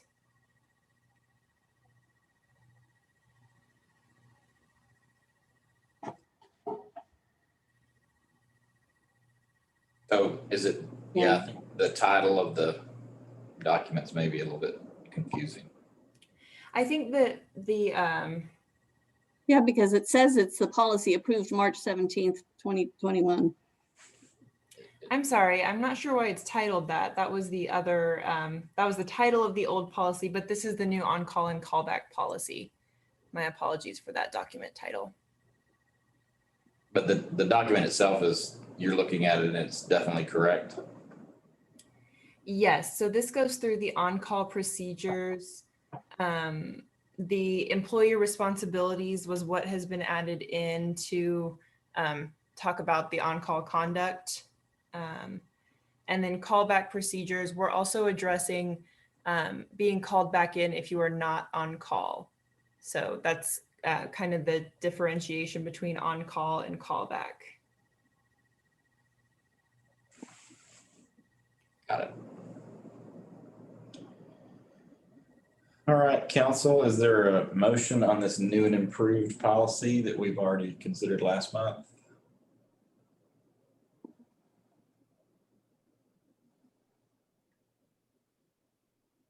Slow down. I move to repeal the policy for the on-call pay for public works employees that was approved on March 17th, 2021, and then to approve an on-call and callback policy for public works employees that is in our current packet. Got yourself a double barrel motion right there. So you heard the motion. Is there a second? Second. Got a motion and a second. Is there further discussion? Any questions? Hearing none, we have a motion for approval of repeal and adoption of new ordinance under number 27. All those in favor say aye, opposed say nay. Wendy, Aye. Sarah, I'm going to abstain because I didn't read this because it said it was the old one, so. okay. Amy, Aye. Buck, Aye. Gavin, aye. There being 4 ayes, 1 abstention and no nays, the motion carries. Moving on to item number 28, discussion and possible action regarding information received from Austin Electric. Amber, will you tell us about this?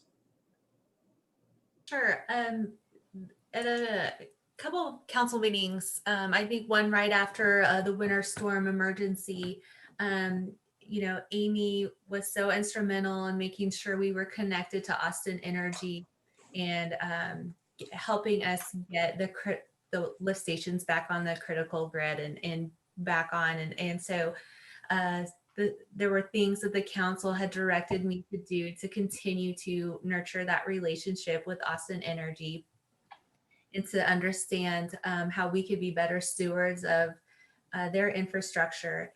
And so we have been talking back and forth, and the email that's in your packet is the most recent update that I've gotten. I was unable, I didn't have time yesterday to meet with them, but I have reached back out to them and would try to include Amy and possibly Jonathan Miller, the utility commission chair, on that meeting, and just talk to him about some of the things that we have in the email about trimming trees and infrastructure and things like that.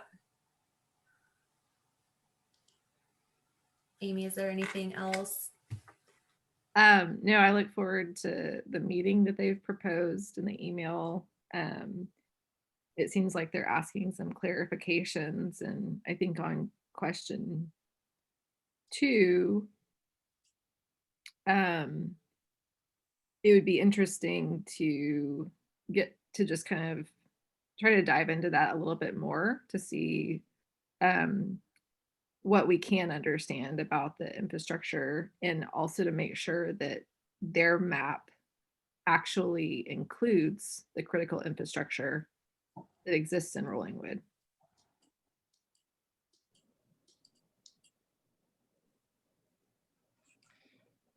Yeah, that'd be one thing I don't know if they're giving us a listing also of pole attachments. of what's attached to the poles? Because that might get us closer to having a better grasp on some of our 5G, our AT&T, our cell, our wireless issues. If we had a better understanding of what pole attachments, and they're gonna know that because they charge a pole attachment fee to any of those companies that attach to their poles. So when we ask them about poles, so they're obviously focused on that, but there may be some more detail that we could get around their pole attachments that's not their hardware, but it's hardware that they're leasing their pole for. And if we could get some indication, that may give us a better sense of why we have some of our cell phone issues.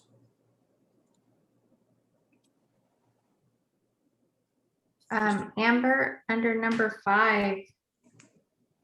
Oh, I'm sorry. Were you done, Gavin? I'm done, yes. Okay. Under number 5, I talked to a resident yesterday about, she actually asked me about trees behind her house on Vale and the power lines, and the poles are actually located on City of Austin, so it's not really our poles, but that infrastructure carries, into our area. And so she was worried because I think when there's bad storms that those trees hit those lines, and then it takes the electricity down for our whole area, and that Zilker Clubhouse Road is sort of no man's land, that Austin doesn't take care of it, and then the City of Rollingwood doesn't oversee it. So is that an area that you could ask them about when you talk to them? Sure. Yeah. Thank you. Add it to my. Perfect.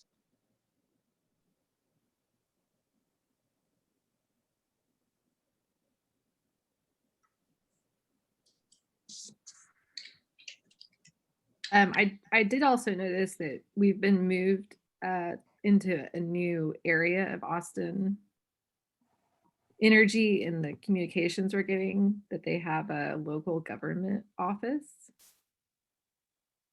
And so appreciate now that we have the local government affairs director looking at our questions, and the local government affairs program manager.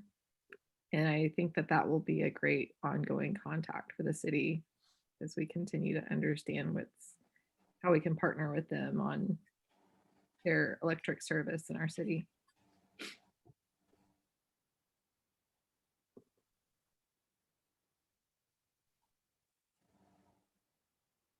Okay, any other discussion? Do we have any action items here, Amy, do you think? I don't think so. I had the agenda item for us to take action if we needed to, but we didn't have this email when I wrote it, and I don't know that there's any action other than we'll try to have this meeting with them and then report back to the council. And then we can look at next steps. Okay, great. Anything else? All right, hearing none, we'll close item number 28. Move on to item number 29, standing agenda item, update, discussion, and possible action to pass a resolution or request a meeting to provide information or a statement of position of the city to the request information or analyses from relevant state and local officials in connection with the proposed South Mopac expansion. Amy, Wendy, have anything new here? Nothing new on this one. I have something on the next one. Okay. Close item 29, move on to item 30, standing agenda item, update, discussion, and possible action regarding the Bee Cave Improvement Project. TxDOT has committed to co-sponsoring the city of Rollingwood that will address the low water crossing flooding issues, expand to 5 lanes with shoulders and sidewalks throughout Rollingwood portion of Bee Cave Road. What do you have? All right. So a couple meetings ago, we talked about how we'd met with TxDOT to talk about the Bee Caves project and found out that they were kind of shifting it to a new design group, and kind of the design would be starting over again.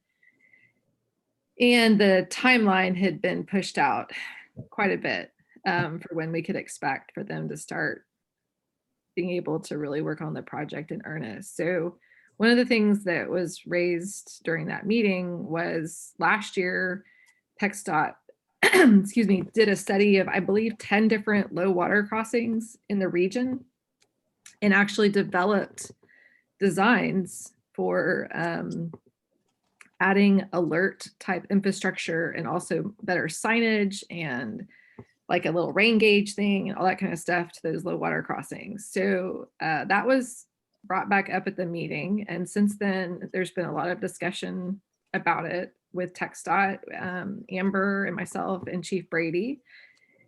And so TxDOT actually, initially they said that our cost would be $50,000 to kind of partner with them on the project. And I was like, great, let's get some more details and we'll bring it to the council and we'll find a way to fundraise that money if we don't have it. I feel like people might be willing to contribute to that. Then TxDOT, in what they have described as a very rare experience, was able to find the money in their budget. So they have budgeted for the entire project for, it's called a high water detection. And they plan to install it this summer, and it will include a rain gauge that will be visible so that people can see how high the water has gotten over the low water crossing area there by the finish line. And then also will include sensors that will communicate with TxDOT and with our law enforcement about how quickly the water is flowing and how high it's getting, so that there can be a better messaging in the area and better emergency response. So I don't really even know how to explain how odd this was in the meeting, but maybe if I say it during this meeting, it will happen. The TxDOT did indicate that they had heard that Matthew McConaughey might benefit from this project, and they were hoping they might get to meet him at the end of it. And that is a true story that sounds ridiculous, but it actually happened. Okay. So what benefit could he get from Deep Caves Road? Well, they had heard he lives in our area and he might benefit. So you know what? I think if we name it the all right high water detection system, I feel like that might just be interesting enough for him to show up when it's installed and maybe do a little photo shoot with our TxDOT people who have graciously found the money for this project. We have the owner of that hamburger place. What is it? In our neighborhood, Courtney and her husband own the all right hamburger movie place. So it's really, like, we tied a Matthew McConaughey all over the place. So yeah, you might as well have some property here. I invite him. Right. All right. So any action that we need? I might come back with the action for the sign at a later meeting to name the high water detection system, but I don't have that, I feel like, properly noticed for tonight. All right. Sounds good. We look forward to the future update. With that, we'll close item 30. Move on. We're going to go back to item 26 and open discussion and possible action regarding the February invoices received by AWR Services Incorporated. Amber, if you'll walk us through this, and then if we need to go to executive session, we can certainly do that. But if you'll talk us through the item 26 first. Sure. So I know Amy had requested this as well, but as you know, AWR did not respond.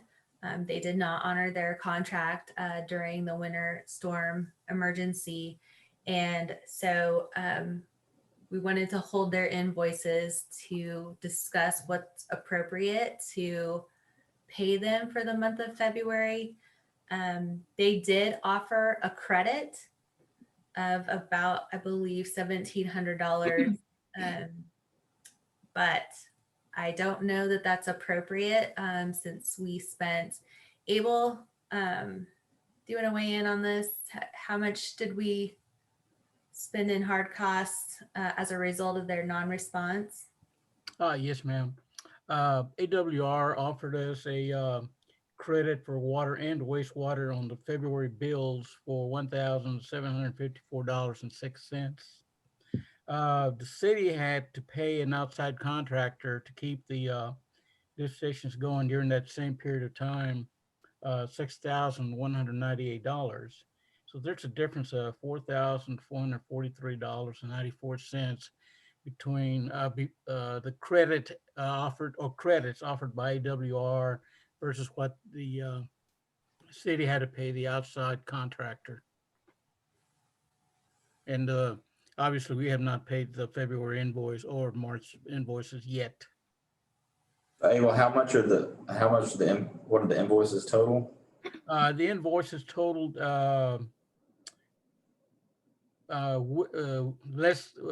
without the credits, 16,536.53, and that's for water and wastewater. They offered us credits 1,754.06, so the net is 14,782.47. But without the credit, but what is it without the credit? 16,536.53. Okay. But if they had responded, there would have been additional charges, right? Yes. So they are giving us a credit on our base charge for a week when it shows that they only didn't respond for 4 days. Right? They credited us with the pro rata share for 7 days, and there were 4 days that they didn't respond. This is true. I wanted to have a discussion with the council to decide if the premium that you all pay to have them respond during events like this, is that really reflected in their daily charge? We needed them more than ever. This is literally what they're supposed to do for us, and they did not.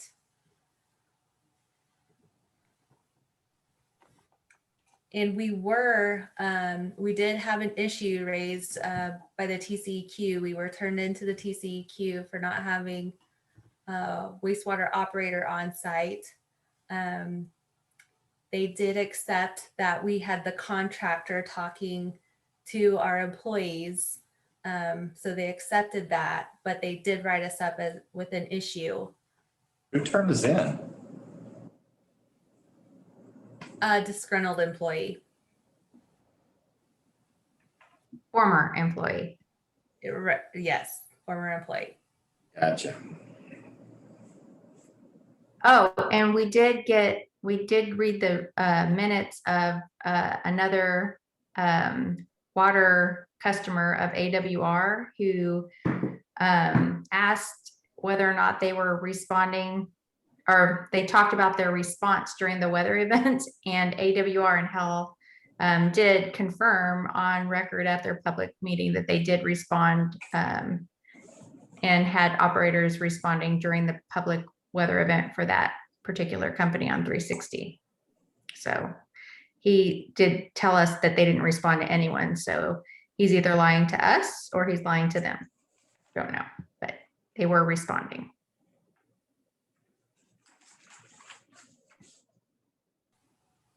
I will say that my son came, and because I didn't have any water in addition to power, and came and got me in his roommate's 4-wheel drive on Thursday during the shutdown. And he said that the streets in Rollingwood were worse than anywhere else that he drove in Austin. So, you know, we got a lot of hills. And not a lot of traffic. So there was a lot of snow and ice on the road. And I really feel like a lot of this is just totally unprecedented and unexpected. And, you know, some of it is just, you design for a certain level of service that you think is reasonable. And this was just way beyond that. Well, I I don't know if I agree with that because we were able to keep the lift stations from overflowing and we were able to keep water service to the residents. So I feel like if they had the proper equipment, if they hadn't parked the generator in a precarious spot, if they had prepared, because they're supposed to respond during emergency events, then they would have been doing their job, but they didn't do that.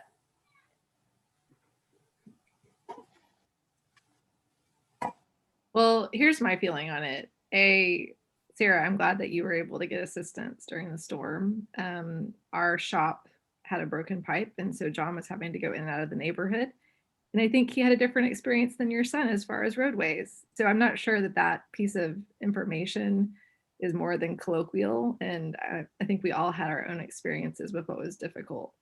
I personally find it really frustrating that Hal sent the city an email saying that he would continue to monitor all of our systems and that they failed to do that. And that was not something that required them to have traveled. And that he accused me of being a father killer when I raised that issue with him during our last meeting.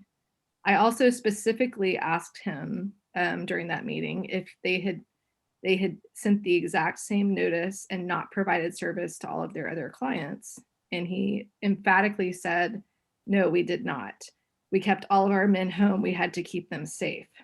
And looking at one of their other clients' meeting minutes, we can see that he actually was really proud to talk about the response that they had to that client. And so I feel like there was some misinformation that we received. I think the relationship has really soured. They have now terminated their relationship with us.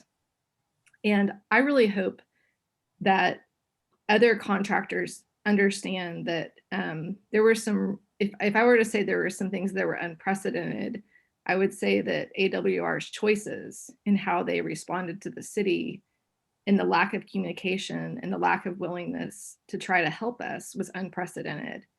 And that I would not have this type of response to other contractors who had made a really genuine good faith effort to try to provide services and then not be able to. So I just want to say that because I think it's really important for other service providers that we have to know that we are not wanting to be unreasonable, but in this case, I think that there were some really big gaps in what actually happened and then what we were promised as the service that we could expect. And also in the accountability that we tried to provide, I don't think we got honest answers about it. So even though I personally would like to see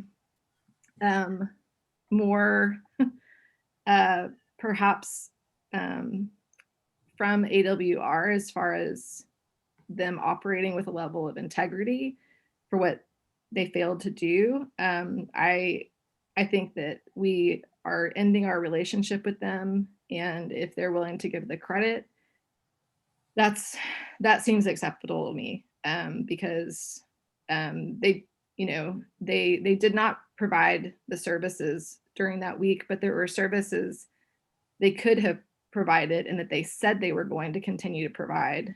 So they were not claiming force majeure on monitoring, but they did not actually monitor. And there were some things like that that I think mean that they didn't perform for that whole time. And I appreciate them looking at a way to give a credit to at least acknowledge that. Andy, do you have any thoughts? Are we able to recover the cost from them though of what we had to pay out of their breach of contract and that $6,000? Is that something we need to talk to legal counsel about in executive session, or is that something we can talk about here? Do we have the option of withholding money because of the breach of contract?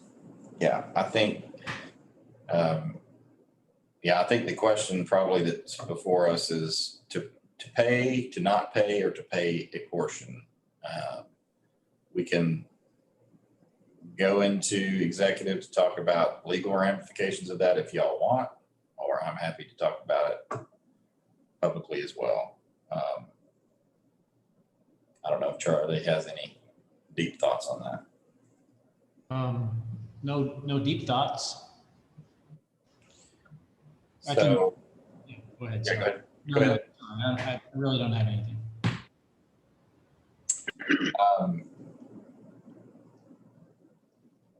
So, I mean, I think we're all familiar with the circumstances. Happy to take whatever action council wants, but I think those are our three options. Are we within our right then to withhold the amount that it cost us to have the person do their job? Is that within our rights to do that, or is there a problem with us doing that? Charlie? You can do that. They could also sue you. So The simplified version. But for the breach of contract, I mean, are there any, so everybody keeps saying breach of contract. We would have to prove a breach of contract in a lawsuit. okay.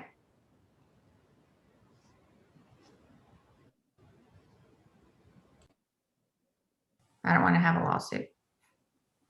I'm going to put that on the record. And had they provided the services that we paid the subcontractor for, they would have charged us more. So I don't think you can say that the whole cost to the subcontractor was something that they already are charging us for that we're trying not to pay them for. The invoice would be for more than what we got had they provided those services. Is that based on their hourly rate for emergency services? I'm not sure how that is that. I believe it was based on their daily. So they charge us per month, and then they subtracted the daily rate for the 4 days they didn't respond. When they have call out services, they provide extra, there's extra cost, right? Right. Yeah. And so that would have been call out services. Yeah, they were actually at here on Rockaway Cove when the first round of the ice storms came through and hit Fredericksburg really hard the first time. For whatever reason, the power went out only to the lift station on Rockaway Cove, and they had someone out here 24 hours sitting here with the generator and left it not full. Okay, I'm going to say, I think we should just take the credit, pay the invoices and move on with our lives and just put them in this all behind us, and then have a contractor we can trust in the future who won't lie to us. That's my vote. Well, I will Make a motion. make the motion because I would pay you $1,500 just to be done right now. Oh, wait, I want that. Yes, I'll do that. Do we really need a motion, or can we just leave it? Because we would just pay. Oh, that's true. Yeah, I guess we don't. Yeah, unless we were gonna do something different, right? So let's just direct Amber, like, pay what we owe, take the credit, let's move on. But we can still hold a grudge, it's fine. Okay. I actually don't want to hold a grudge, and it kind of is frustrating to me that the posture of them coming out of not having provided us services was different, or was what it was. And it wasn't either, like you said, Wendy, it wasn't either truthful to us or truthful to one of their other clients, and based on what's on the meeting minutes. And I really wish that we could have had a different experience.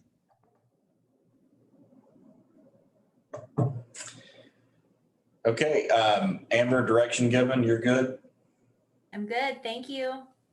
Okay, that will close item 26 and direct the public's attention to The rest of the agenda, which is reports, items 31 through 42 for your perusal and enjoyment. That is it. I think we covered everything, did we not, Amber? Was there still, did we skip the We skipped the executive session? executive session. I don't think we need it, do we? Unless there's something. Still, like we still need executive session? Amy? I'm okay passing on it now. Okay, we're good then.